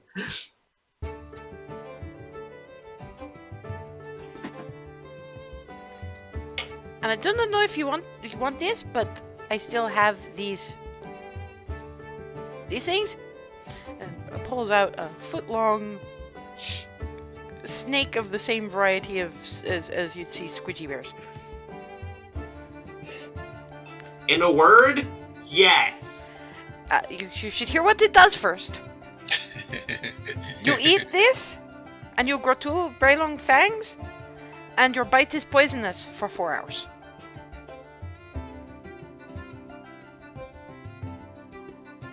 There's just sort of a what the actual hell sort of expression.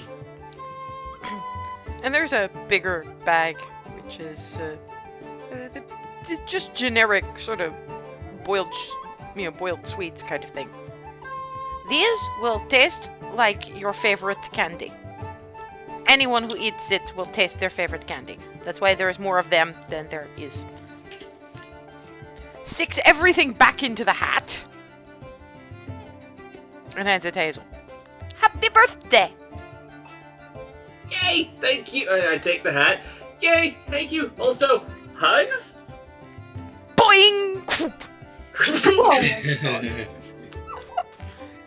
You react to this so much better than the not human butt. I like you. Agraf was awesome. It got disorienting, but awesome. Boings out of Hazel's arm, runs back around the desk, and little, all you can see is the top of their tufty little head, and then out comes a hand with a little card of rather stiff parchment. Is the address of my cousin's candy shop. Oh, We are definitely going to have to visit them if the opportunity comes up. There are many wonderful places. I cannot imagine that you would see them all on a short trip, but yes, there are useful candies, and you have a hat that can store things. Happy birthday! hats. Yay! There's sort of a happy twirl. Still a little red around the tips of the ears, and hair is just going full Studio Ghibli and enjoy at this point. Now, if you'll excuse me, I apparently have a rush job. Picks up the rest of the half a sandwich, which only had like a bite or two taken out of it, stuffs the whole thing in their mouth, and goes to where they were starting to work on the armor. Which appears to be some kind of dismissal, but halfling mouth full of sandwich. I thank you again. Thank you. Waving a leather scraper. And off you go, Hazel, Yeah, with her Just interesting kinda stunned candies. by the whole encounter. Interesting candies. And I'm just I'm reaching into the bag, pulling out the squidgy snake. This is going to be an entire thing. I wonder what would happen if Froset had this. Just add to the whole unarmed attack sort of thing he does, where instead of punching, he just kind of goes. He has enough of a face for it. And this is what you hear when I'm going to say you're gathering in Fort Cupcake at this point. Oh yeah, they have a separate little hobbit hole building now, and they've turned Aaron's room now into Clarity's room. The plants have been moved to the main sitting room, so now there's lots of plants, mostly around the kitchen, so they'll get light from the windows. And they've moved in a bed and more bookshelves, lots of bookshelves.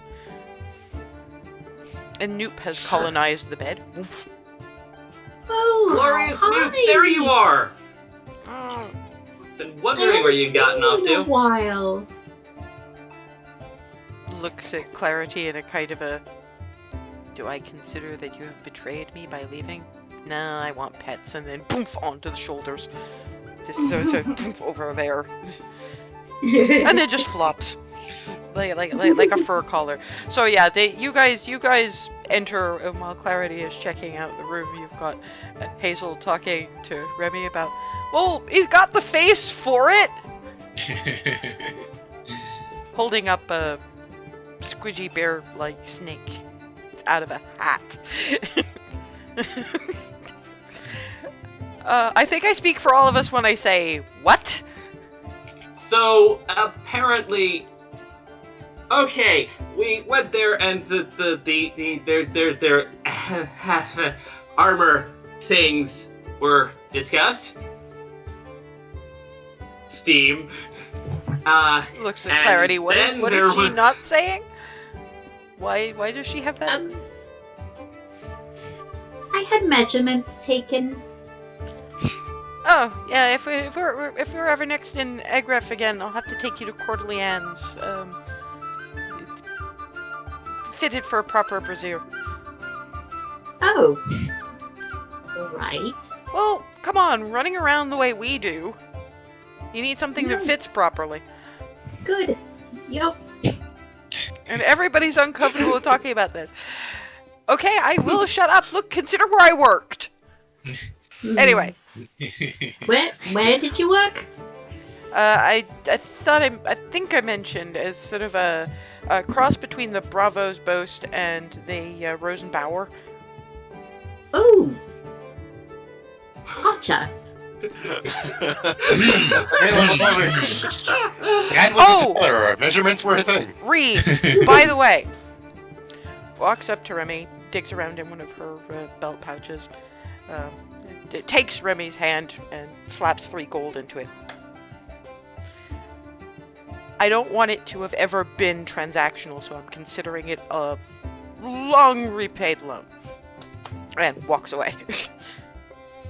Oh, okay. Remy colors a little bit. This is what passes for Alicea's romance, so yay. Okay, so after armor things happened, Agref things happened, because this is a hat of... Okay, I'm looking for a table that'll hopefully contain the assortment. Yeah, it's candies. It's not a huge thing, so the table in the main room will define. So yeah, I'm gonna head over to that table, put the snake back in, then do the thing that unloads the entire... Yep, turns it inside out and candies. The Ah, snake A gives hat you... of holding. Let's Yeah, start with the and- hat. A hat of holding? Really? Yeah, Okay. hat of holding. And, okay, these... well, all of these have magical effects. Those give you acid spit, and I'm pointing at the skulls. Okay. The snake gives you poison fangs. Okay. When I think I know about the face thing now, but trying to imagine going into rage and being able to bite as well as everything else. Oh boy. Oh my god. But And she's right. Wow. That's a lot of face, a lot of teeth. Anyway. those are automatic peeling you back off the floor if you ever get knocked onto your face. Okay. Kind of like what happens if you get knocked out and I cast something of the piecing back together sort, or Or Jarvan's like this. tattoo thing happens. Yeah. Okay. That's useful. Especially given what we're gonna go up against. That, pointing at the cinnamon ones, those will burn things that touch you.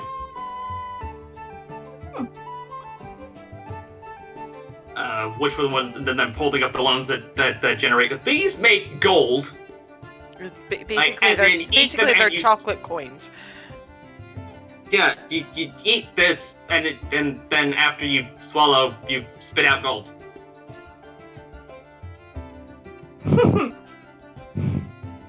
That sounds slightly uncomfortable, but okay. Little. I just continue going through the list of like everything. There was the animal cookies and the favorites candy. Speak with animals cookies and Not speak with any animals. It has to be the animal, the cookie shaped. no, it's like speak with animals cookies. Though you have to speak to the kinds of animal that the cookie is, and then there's holding these up- that just It's actually holding up a bunny when. and then these taste like your favorite candy, no matter who eats them. Like if Jarvan, gonna lob one of them at him, one of the favorite types. Try it. Tell me what it tastes like. Okay. And Well, you make something up really, because you'll know. yeah, well, the squidgy bears. Yeah, it won't squidge like squidgy bears, but the flavor is there. Yeah. Well, the texture's not the same, but yeah, that's a squidgy bear. Huh. I'm gonna immediately try one. What's your favorite kind of candy? If I recall, it was the hazelnut. Yeah, Brittle. the maple and hazelnut brittle. So yeah, texture is different, but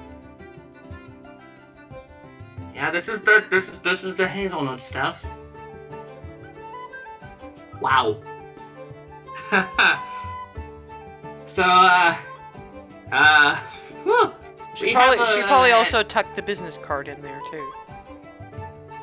And the place where we could get more things of this nature, I hold up the business card, is in Agraf at this location. And I'm just sort of turning the card in everyone's direction, one at a time. It's literally just called Sweet Surprises. It's kind of like a combination of the Charlie's Chocolate Factory and Weasley's Wizard Wheezes. Let it be said that I freaking love Agraf. So yeah, happy birthday, Hazel. I need to. I actually have a thought. I need to give a few of these to the favorite ones to Jaloy. Is she gonna be able to eat those? They're the size of her head. Yeah, that's why I said. That's why I did say a few so that she could have. No, I mean she'd have to chip them into little pieces. Will they still work if you have to chip them into little pieces first? I guess we could find out first before we give any to her, because I kind of want her to be able to have whatever her favorite was, even if it's not replicable. Well, yeah, that too, but I also would have thought that, I mean, it's a goodly sized bag, and there's a few of the kids you don't know their favorites. Mm-hmm. Lissy, I- Candor. Yeah, Evan. I just figured I'd start by mentioning Jaloy and distribute from there. Just wanted to make sure we had all our bases covered first. Our drow friend in the basement. Mm-hmm. I almost want to say Evan's favorite was the squidgy bears, but then again, he's got more of a tendency to put them into your pocket rather than take them out. Yeah. And DM, would it still be within enough time? Would it still be like just after dinner time, or has it gone to full like everyone's going to bed at this stage? Not everyone. It's okay. People are not going to bed yet, but it's winter, so it's dark. All right. First things first. I'm going to try and crush up one of the favorite types, and then try a bit. Now we roll the hand of fate, because rules don't say anything about whether it still works if it's been crushed outside the mouth. A little bit difficult to tell because, obviously your mouth is big sized and it's fainter. Might be proportional. Well, at this point, all I can do is just commence distribution thingeries. So I'm going to get a separate little baggie and start getting all the different flavor ones into those. And you should probably introduce clarity to Shinaira so somebody doesn't end up in a snare again. Yeah, that clarity. I'm gonna need you to come with because I have an introduction to make. Oh? To whom? The drow in the basement. Oh, I Yeah. thought Which so once. sounds like the title of Yeah. a story. But, it's probably good that she knows you're here. Mhm. Right. Because, again, a little bit paranoid since she got out by the skin of her teeth when that white dragon trash grays in. She's kind of out of her element, and the last time, when we came back, Froseth ended up, yoink! Very Magic much snares. upside down. Magic snares. Oh. And so did, out of character, I lost her name. I got it written down. some of the- Minerva. Minerva, that's what it was, yeah. And so did Minerva. Yeah, but we don't care about that because she's awful.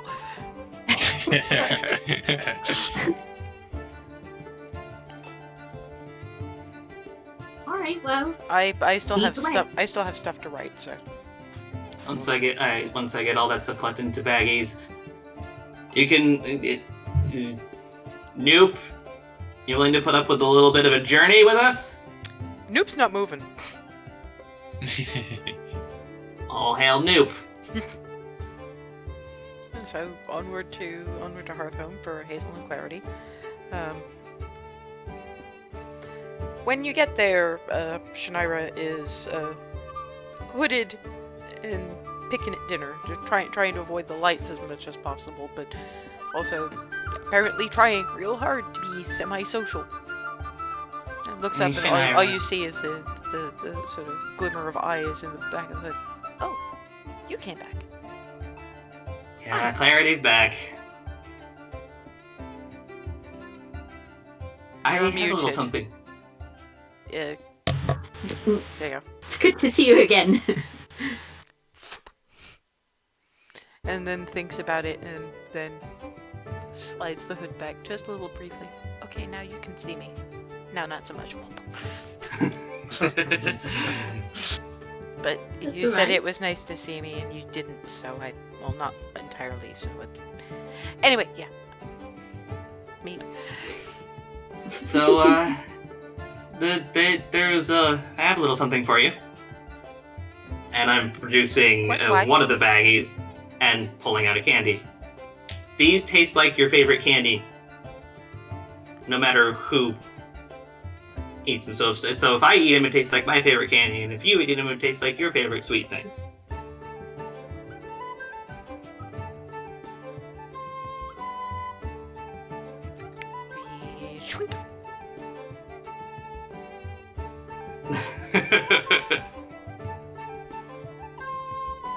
Looks at what remains of dinner. Unwrap.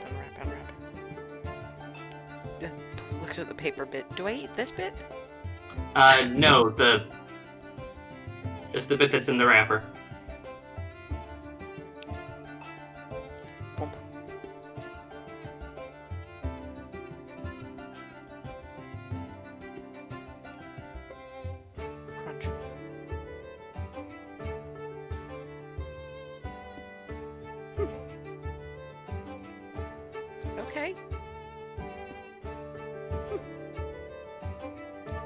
Thank you. And this baggie is for you. Thank you. But they're yours. Yeah, but you probably haven't had your favorite in a long while, and it wouldn't be Hearth Home if we didn't share. Speaking of, I heard that it was the anniversary of the day that you were born, except not really, because they had to make one up, because your mother is a word that we're not supposed to say in front of impressionable younglings. Yeah. So, I made you something. Hold on just one moment, please. Comes back up, and similar to the ones that Candor made for Clarity, earmuffs. Oh dear sweet Paylor, you are amazing. I thought it's cold on the ears out there. So you have hats, but sometimes it's hard to tuck ears like ours under hats. Earmuffs better. And I earmuffs on. Aren't your ears gonna get too warm? Maybe, but still worth it because you made these. I made them for outside use, but okay. I'm going to pop them off and sort of round the neck sort of thing.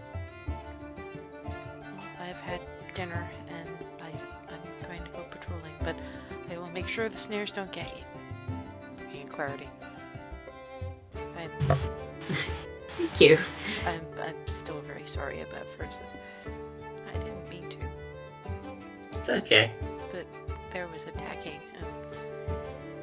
Anyway, thank you very much, and a happy not anniversary of the day that you were born, but close. Ouch.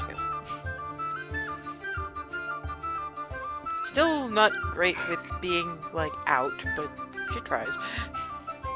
Just getting better, and that is adorable.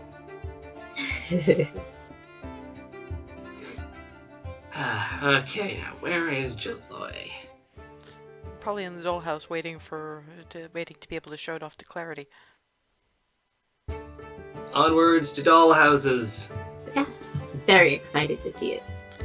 When getting to the girls' room, everybody is there, packing up things that they will want to take with them when they evacuate, and telling you various stories, and trying to figure out a way to fit Skylar's actually really impressive armor sized for her, and apparently it's going to grow to match her. So it's clearly magical in some way, but she desperately wants to take it with her, and you got Farida suggesting, well, why don't you just wear it? I mean, it certainly, shows the gravity of the situation, and you'll look like you got into this partially because of Froseth, and you'll look a bit more like him that way. We'll match! We could be like actual sisters!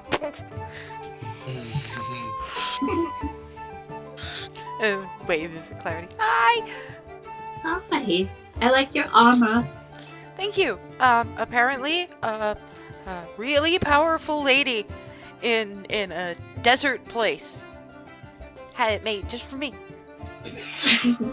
And then they forgot it in her palace thing, and so she had to ship it all the way down to the coast, and then they shipped it here. So it's been a long way. It's traveled as far as they have. And That is maybe very I'll travel interesting. that far someday.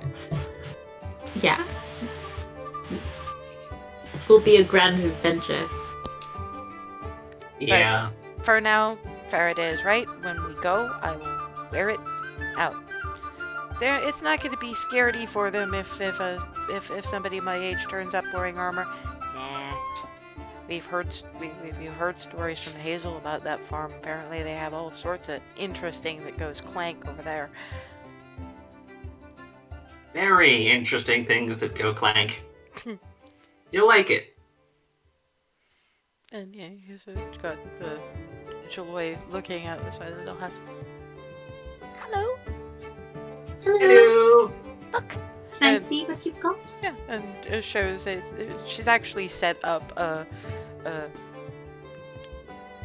sewing room. Does it a disservice because there is actually a small functioning loom and a small functioning spinning wheel, and she's actually working on what looks to you like a handkerchief with very small quilty patterns, but for her is probably a quilt. And in the next room over, it has the best view of the room, apparently. There is a little tiny easel and a little pretty stool and little tiny globs of paint in really tiny little vials. And she turns it around, and the clumsiest ass picture of Faraday you could ever see. You could just about tell that is a silver dragonborn, and it's probably not for Seth. We get into some of my older paintings. I'm getting better. Oh. You're painting Faraday. Uh-huh. It's good. There's a lot of detail. I'm having a hard time with it, but I will keep trying. Making the paint is interesting. Trying to find containers that are small enough to fit the paint is also very interesting. Yeah. Yeah, that sounds like a It's- challenge. What's that? Where did you get one so small? The Twilly lady. She had some things, but not very many that small. So they're gonna try and figure out a way to make more. I can wash them, but they stain the inside of the pot a little bit. And then there was the bed that the Hazel lady, and it's a yet prettier one than the. She's done things with the canopy, so now it's a little bit warmer for the winter. There's a chunk of velvet that she probably got from Zana. Matches better this way. It does. Done a lot to the place. Well, it's going to be my home now, so... Wait a minute, if they're going away... What happens to my house? I think it might be coming with you. Looks pleadingly over at Skylar, who's one of the few who can actually speak Sylvan a little bit. I will bring it myself. On my honor as a gonna be paladin. Oh. Cuteness is like, you could bottle this.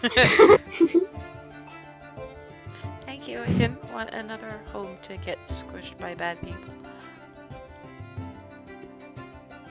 I wish we could pick up your home and take it somewhere else.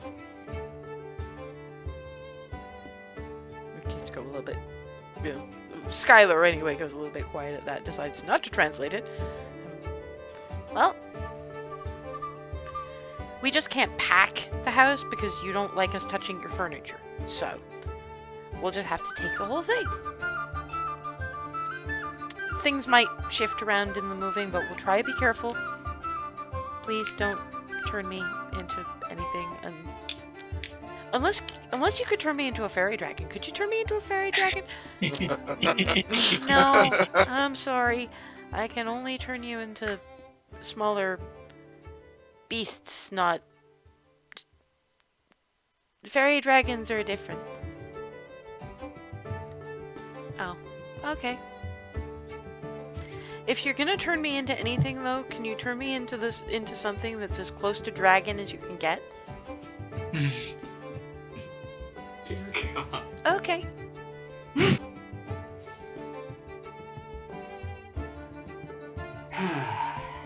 Now for the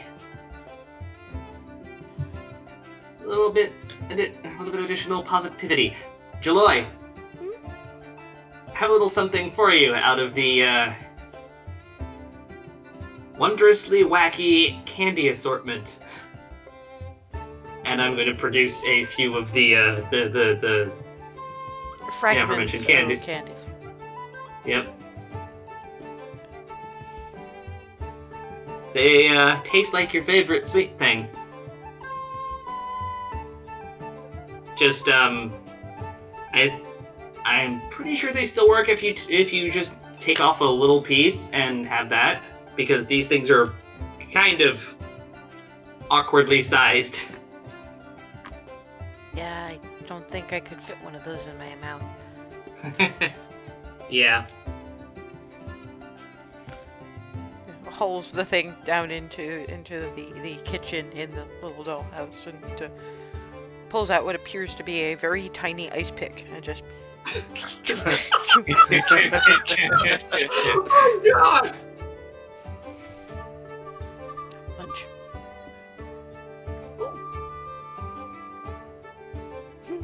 Thank you. Success!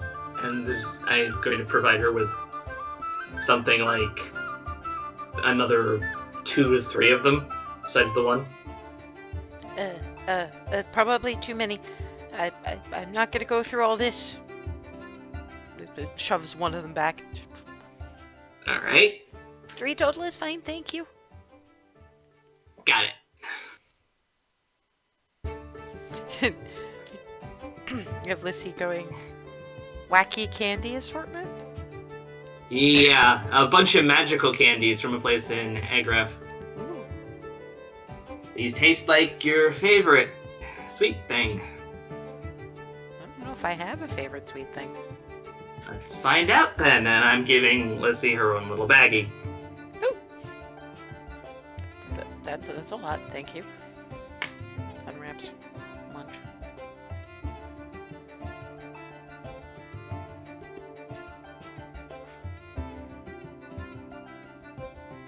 Huh. I don't even know what this is. Oh, you'll have to describe it. I can't. That. How The can best I you can, describe dude. that? There's no. It's not like I have an equivalent. If I had an equivalent, I would know what this is. Yeah, but that still doesn't mean you can't try your best to put some kind of wording to it. It's And then we sweet. can try to That's all figure I've out- got. I can't say it's Sorry. like a thing, or I'd have said it was like a thing. I don't know. Well, we'll figure it out one way or another, I think.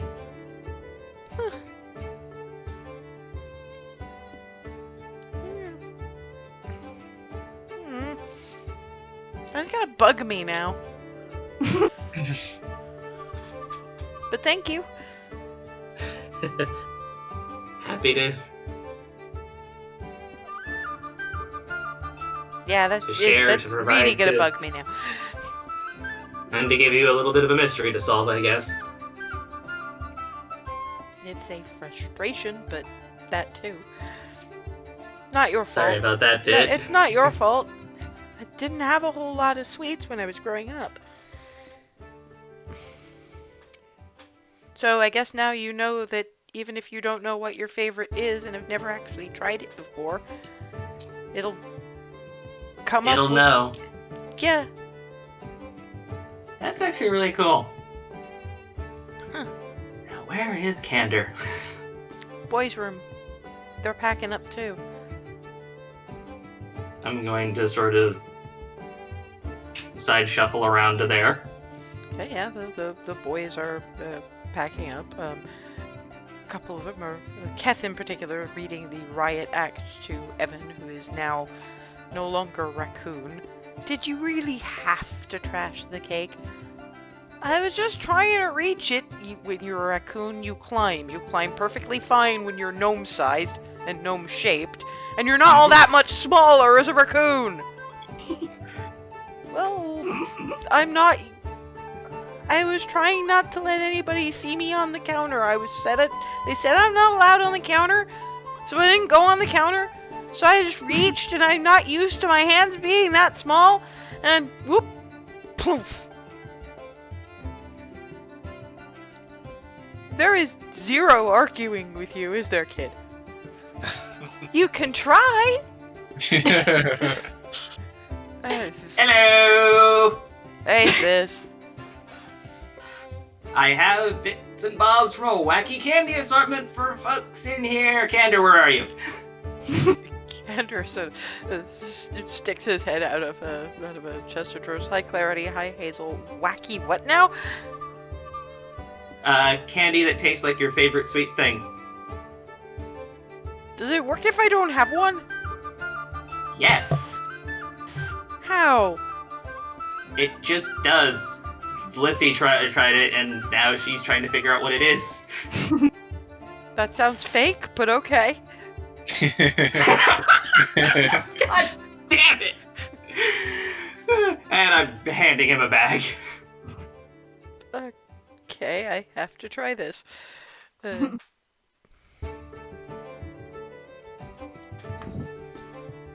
Munch. Munch.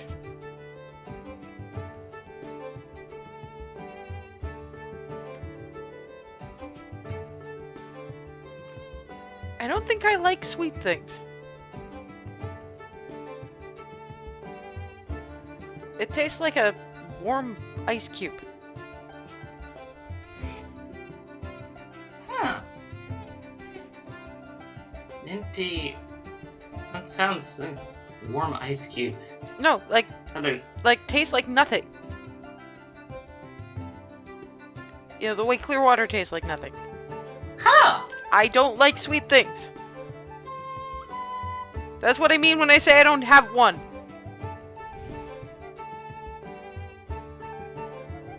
Interesting.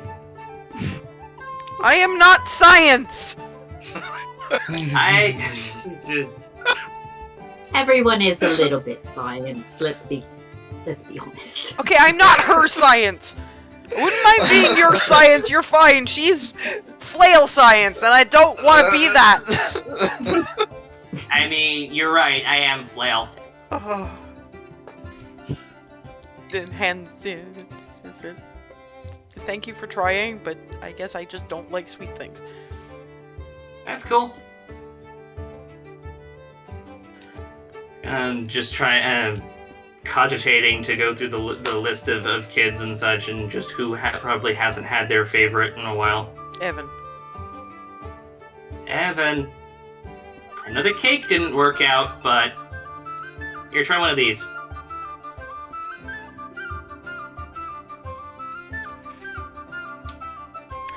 And he does stuff the whole thing in his mouth, wrapper and all.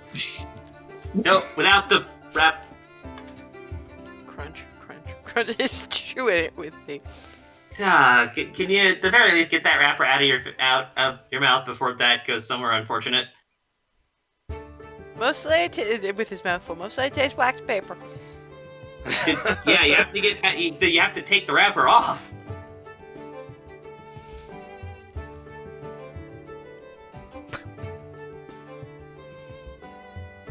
What do I do with it? I'll take that for now. It's liberally coated with gnome spit. It's just getting like superstitiously stashed in like a pocket to bin later.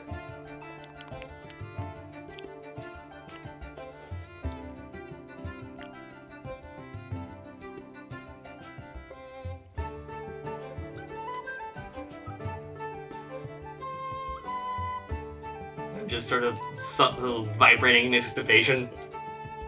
It tastes green. Green. It tastes green.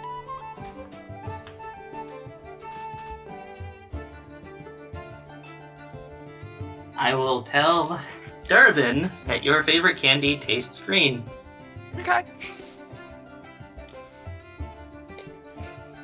And we'll just have to see what he brings back when he goes a-looking. Yeah, green. Sorry, say that again. cut Yeah. you Yeah. off. Yeah, green. Like, like, like, like green clover green.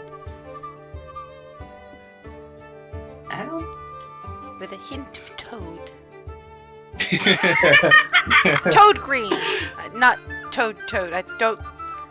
Okay, no, I do know what toad tastes like, but it doesn't taste like that. It tastes like the color of green toad color.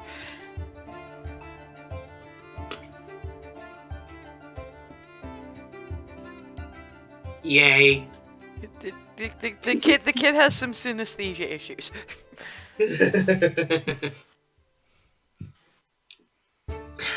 Tastes like green. That's going to be interesting for Darwin to go find for you. If you don't find it yourself first. I mean, even as a raccoon, you're alarmingly good at finding all the things. I still think her easel looks better in the attic room. She may have put it where it is because she has a better view of everything that way. But it's higher. You always get a better view when it's higher. Well, Maybe, it's but hers to decide that, isn't it? Mm-hmm. But she's It's wrong. her things. She's free to be wrong if she wants to be. But people fix it when I'm wrong. Sometimes people don't want that sort of thing fixed. That's silly. I'll Yeah. think about it. Hair ruffle.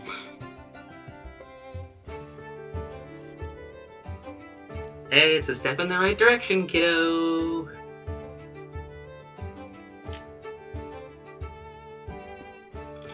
And Make me Just gonna perception get- check.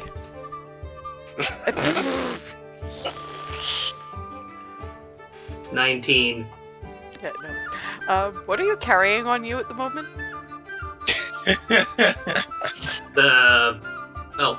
That little wrapper. I've still got the bag of holding and basically a bunch more of the bags of tastes like candies. Yeah, once you've left the room and are looking to distribute the rest of them, they're not there anymore. Oh boy. Evan, What? I need the rest of the bags What bags? with the candies in them. Why are you asking me? Those are for everyone. Why are you asking me? You know why. No.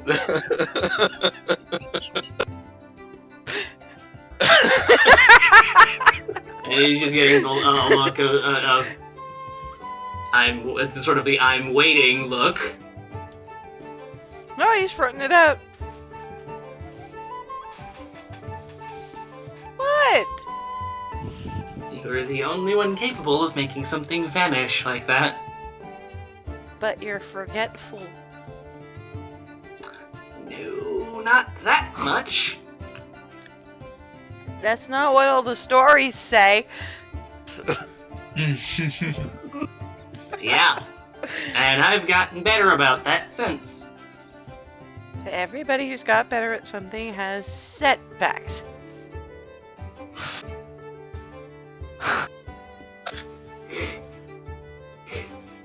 There's also the little factoid that those are mine and I should be the one sharing them as a result.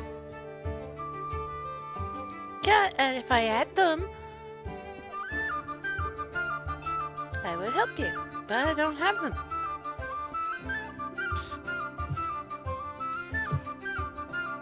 Where I'm gonna are step they? out of the room. I'm gonna step out of the room, cast Mage Hand invisibly, and come back in and try to pick his pocket. Okay, roll me stealth. I mean,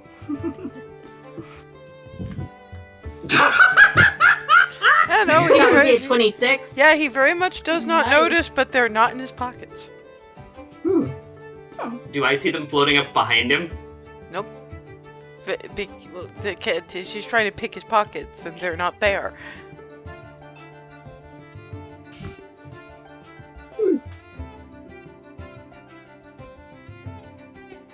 Clever little boy.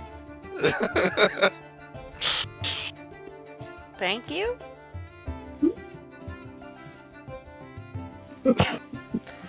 Don't worry, Miss Hazel. I'm sure they'll turn up.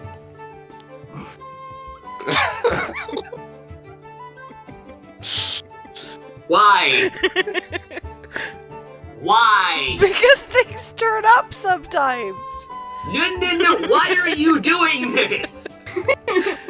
I'm reassuring you. It's what family does. Face palm. I see the debacle, Cap. Cat is like, seriously. Hey, Hazel, just walk away. This kid is. There is no dealing with this kid. Ava would be in such a mum mode if she was. Well, Hazel, if he says he doesn't have it, then, there's nothing you can do about it. We'll look for it somewhere. Mm-hmm. Yeah.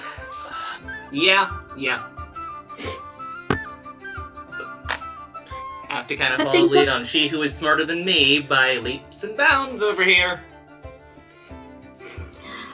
But, it's too bad about all of the other kids not being able to have their own favorite sweet things. Clarity, Can't imagine. perception check. It's not going to make that much difference, honestly, because this fucking kid's fucking rolls. 22. And No, the natural 20. So, yeah. Clarity Jeez. Clarity finishes her mum mode speech, and he listens. And don't worry, I'm sure they'll turn up. And as they leave, Clarity does finally notice that one of her belt pouches is a little bit heavier, and the bags are in there.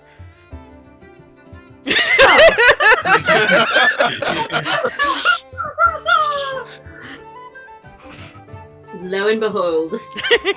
Like magic. Lean, and lean, smooch on the cheek, grab bags, bolt. That's my boy. Crafty little. Yeah, I'm sure that story will get relayed over the Fort Cupcake dinner table for like late night tea and stuff.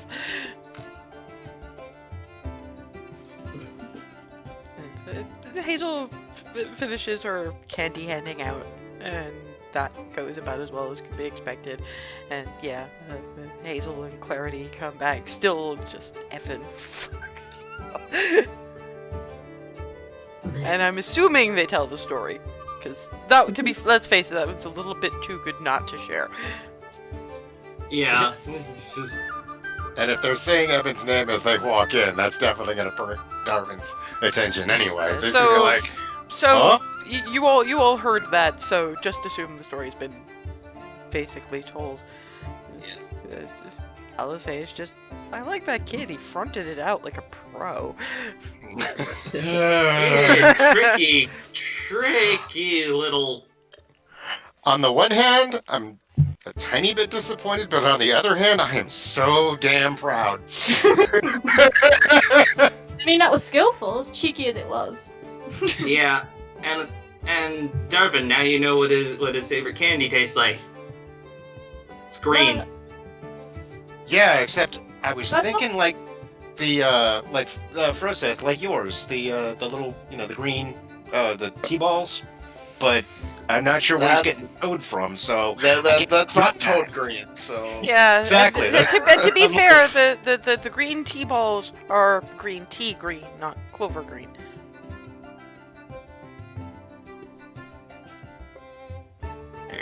Yeah, there's different levels of green, and I'm willing to bet that someone in Egref will have bottled that kind of green.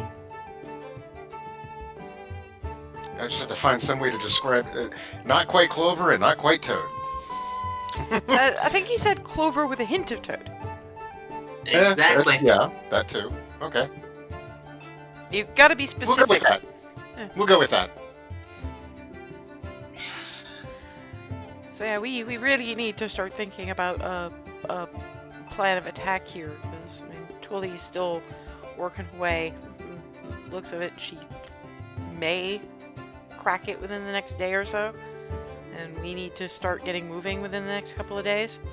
Mhm. So, I should try and see if I can figure out more to do with what we need to do there Yeah. now. Okay. But let's get let's get a basic game plan, and then we can see where what you get fits in with it. Just so that we know how much, whether you'll have to meditate on it on the boat. If it doesn't succeed so well this time, it maybe you'll have to scry closer to, which would mean we'd have to leave earlier. Or maybe you'll get something, but it's a further step, so we'd need to leave later. So, but let's at least start with boat. We'll probably need a couple of days' supplies, but we have 2 bags of holding and a hat of holding. Mm-hmm. Do we know a time limit on those candy things? The Yes, I'm going to say this. I guess lifesavers? The literal lifesavers. Technically in the book they're called life preservers, but obviously they were trying to skirt, and I'm just bulldozing straight through it. Because it doesn't sound like they have a time limit, because that individual gave time limits on everything that had them. Mm-hmm. So... But we still don't want to take them too soon in case we come out with something that knocks us out and then we don't have it anymore. Yeah, I'd say once we get there and are starting setup. That's fair. Yeah.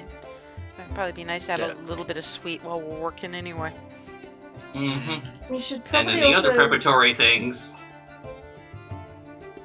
Well, I figure every single one of us should have one of the, and then one of us who's going to be up in its face is should have a birdie candy.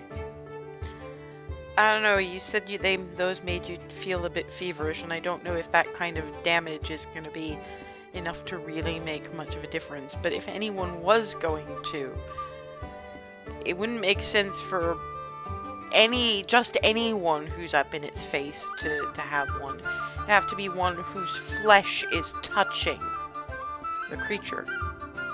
So that would be you or Froseth, right? It's only ever really me. I don't punch. Mm-hmm.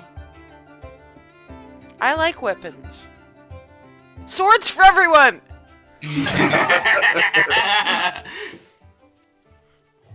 So yeah, Froseth, I believe the toasty ones are yours. That's gonna be uncomfortable, but okay. Yeah, what does happen if you basically put element of fire in something that breathes ice? Yeah. Witness the world's first steam dragonborn. Are we sure that kind of reaction would be safe? I'd say it's up to you first off.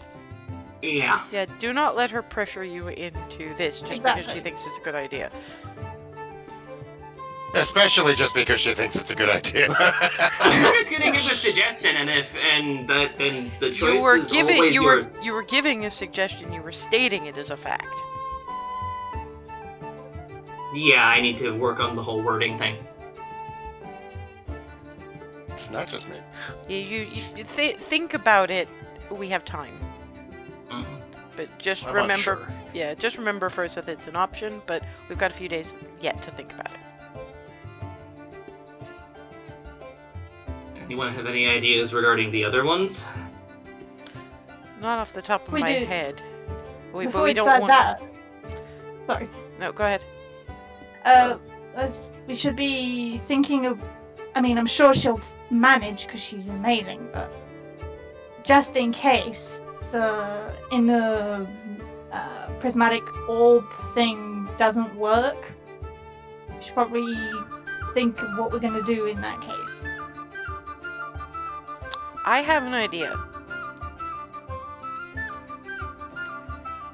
It's gonna be a little tricky to pull off, and I'm probably gonna need to go with you guys when you go with Jenna anyway.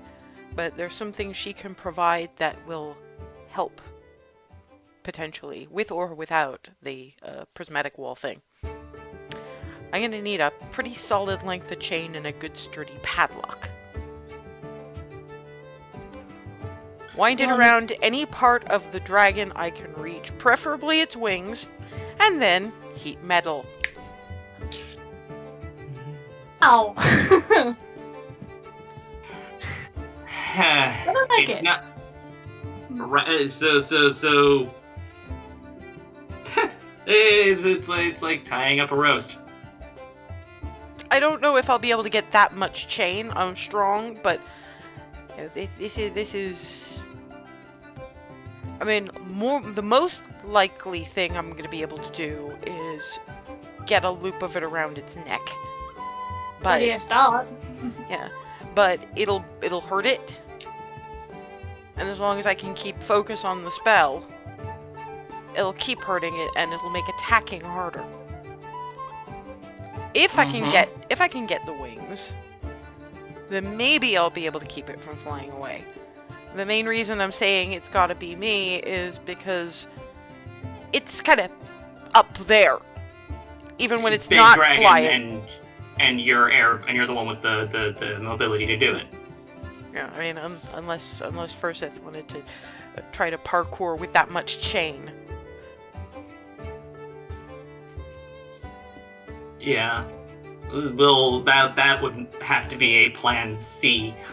Well, that's more of a plan B, because if I'm down and out, which I shouldn't be because it'd be the start of the fight, but they don't like me, so it's a possibility. I think she meant A was prismatic wall, 2 was Well, your idea. To be fair, the chain thing is kind of whether the prismatic wall works or not. Right. Sure. So Mm-hmm. I'm looking at it as a slightly separate thing.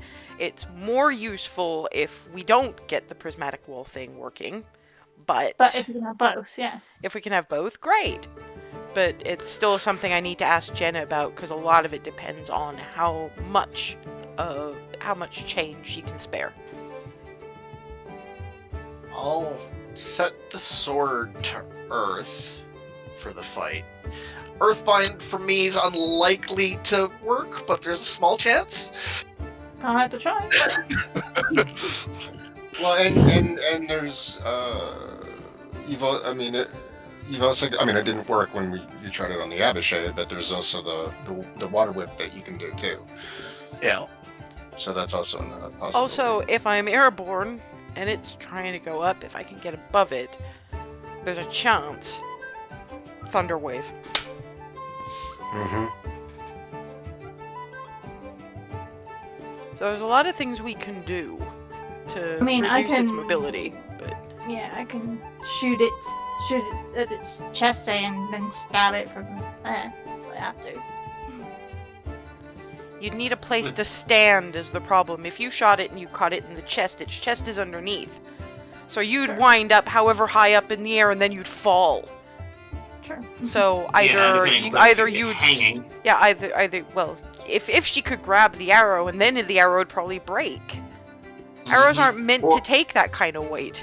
No, that's Yeah, or trying to grab onto the scales, which is not exactly From directly underneath. true. No. It's certainly something No, she I'm could try, sure. but it's not something we want to count on at all. No. No, you'd want to be shooting for if you aren't getting the back. Yeah. Unfortunately, with those, it's wherever it lands. So that's the problem. You can aim, but if a wind shear hits wrong, particularly if you're aiming on something whose wings are beating, what's that gonna do to an arrow? I just don't want you to fall and splat. And I mean, obviously, I'd be up and I'd catch you, but that's As a counting on my being able to get there in time. Right. As a last ditch, I can potentially take a page out of my book and a page out of your book, Alice, and dimension door above it, enough to also potentially do a thunder wave. Where I go after that, unfortunately, that's the last ditch effort part of it, but it's Can I remind Yeah, you what and- happened to me when I was on top of a dragon? that's yeah. Well, I'm And just you can only do that how many times? once. Oh yeah. Are you really good? You see, it's a good start, but your better bet is ice strong. Now, I'd prefer to get if this thing took off, I'd prefer to get Remy up there with the with that blade. But Mhm. if for some reason that wasn't an option, grab you, fly you up there, then you could do the thing, and if you got dropped, then you could dimension door back down. But that's still, you're looking at a time gap here. And like I say, it would be better to be able to do that with Remy. If she gets into trouble, she can Misty Step. Point. Okay. Stay on the fucking ground. Fair enough. Yeah. I mean, I know what I'm mostly going to be doing is Well, you can ask running for, from you, person to person. well, and you can ask for your crossbow back. Mm-hmm. And I can, and also doing shatter above it is another option. Wouldn't exactly drive it down, but might disorient it slightly. I'm just We've all got thinking we've all got some kind of range, but that's an individual kind of thing. Where Mhm. we're looking a little bit. I think we're focusing a little too hard on how we're going to fight it when it comes down to it, because we're going to have time on the boat to do that. Mm-hmm. We're trying preliminary preparations that we can only do here. Hazel, you might want to take a leaf out of Ava's book. See if Lenark's got anything crossbowish Mm-hmm. that might be of help to you. Yeah. I mean, if there's any other shiny knives, Maybe. as I understand it, Clarity, Jenna likes you. Yeah. Yeah. We'd be seeing what we can pull from town. What else do we? And we definitely need anything supplementary healing, because First, We probably wanna, if you've got it in you after your meditation, you make healing potions now, don't you? Remember you took I that did do class? that. Yeah. Yeah. I mean, So it's not many, but every little helps. Yeah. While we've got some hurry up and wait time, we can Yeah. see what Twilly and Miranda. I don't think we can ask the quartermaster. I mean, you guys must go through healing potions like. Oh yeah, and they've got their own things to fight out here. Yeah, particularly given if we're seeing dragon devil hybrids out there. We probably Yeah, want to leave them that's with all. as much support as possible, but Twilly and Miranda might be able to brew more, and if they can, they've probably thought of it themselves. So we'll ask about that in the morning, because they've got enough organizational stuff to be going on with at the moment. We don't really have all that much else to do in town beyond checking to see if Clarity's armor is ready, see how whatever they were doing with the green dragon's blood was going.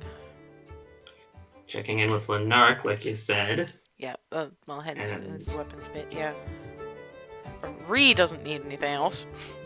No. Yeah, Remy is sort of the complete package here. The only thing I need to, I still have to pick up is the breastplate. I don't know that.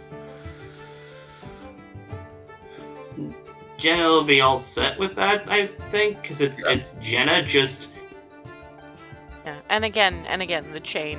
I'll ask her if she's got anything that would work in that kind of situation. And yeah, I definitely want a lock because I don't want it to be able to shake it off easily. Mhm. That's the only reason I was going into tactics, because I require something physical for that. Okay, now I'm understanding. yeah. Should I use something? Hmm? Should I use something a little more with a little more range? Because daggers, I can throw them, but only about 20 feet before it gets iffy. Maybe Oh, we 60 can- feet is the long range. But Oh, we can ask about bows and crossbows. I mean, Ava's got Yeah, a and spare, but Yeah, there's also still the one the one that Rissy has. It's mine. yeah, she seemed to like range. So if she's gonna help protect the kids, I wasn't sure I wanted to disarm her. Mhm. So if we ask Glenark, I mean, if he's been dealing with Warzone for a while, at the very least he might have something basic you can use. You can but ask. And Yeah, if Yeah. he I mean, I doesn't, have there a might be short bow. and if he hasn't, there might be something in the basement down here. Yeah, I mean, I mean, I have spells, but I don't know how far this dragon's going to go. Well, none of us do, but you're right. It's good to be prepared. But Aren't dragons pretty resistant to spells? some Depends on the spell. yeah, and it depends on the dragon. Remy, any thoughts in terms of keeping it on the ground or otherwise incapacitating? Because we also know that she's probably going to be a caster to end all casters. one thing I should probably remind you is that we might not end up facing her. Remember, ancient greens are crafty as fuck, She might throw something else entirely at us. or Tiamat might. The chain's probably our best bet. It's anything Well, that could I mean, I can't. damage her wings is too big for us to simply carry around. Well, I mean, like I say, I can't tether it to the ground. I won't be able to carry enough chain for that. If I can wrap it around her wings, great. When I go airborne, whatever happens, I'll be aiming for the spot I aimed on the red. So Yeah, hopefully. battleground. So what's Now- the plan? This is, I know that we're going to Starcoast, and we're going to try to resurrect the heart. I understand, I get all that. We are going to be there ostensibly sometime before she's going to be showing up. or whatever she sends does. Right. Is there any way that we could potentially lay in an ambush? Set some traps? Something? I'm just something. We That's don't what I'm even thinking know. now. It is, but we don't know where we're camping, and to be able to set a proper ambush, we'd sacrifice prep time here, which would mean True. the armor might not be ready, Right. and there's a much Okay. greater chance that the prismatic wall thing won't be ready. True. Okay. I thought that was going to be the case, but you know. I mean, unfortunately, we don't know where we camp, Mhm. and the only way that would work is if we knew exactly the terrain and exactly what we'd need to set up a proper ambush. Yeah, and we're still largely waiting on additional information through Froseth for that part. we've got more or less what we need to pick up, cottoned onto. Froseth can handle the potions. Clarity and I'll talk to Lanark. Alice and Darvin, you two have to talk to Jenna for various reasons. And outside of that, I'm trying to... DM, I'm trying to remember if there's anything... That's about everything, and we're at that time anyway.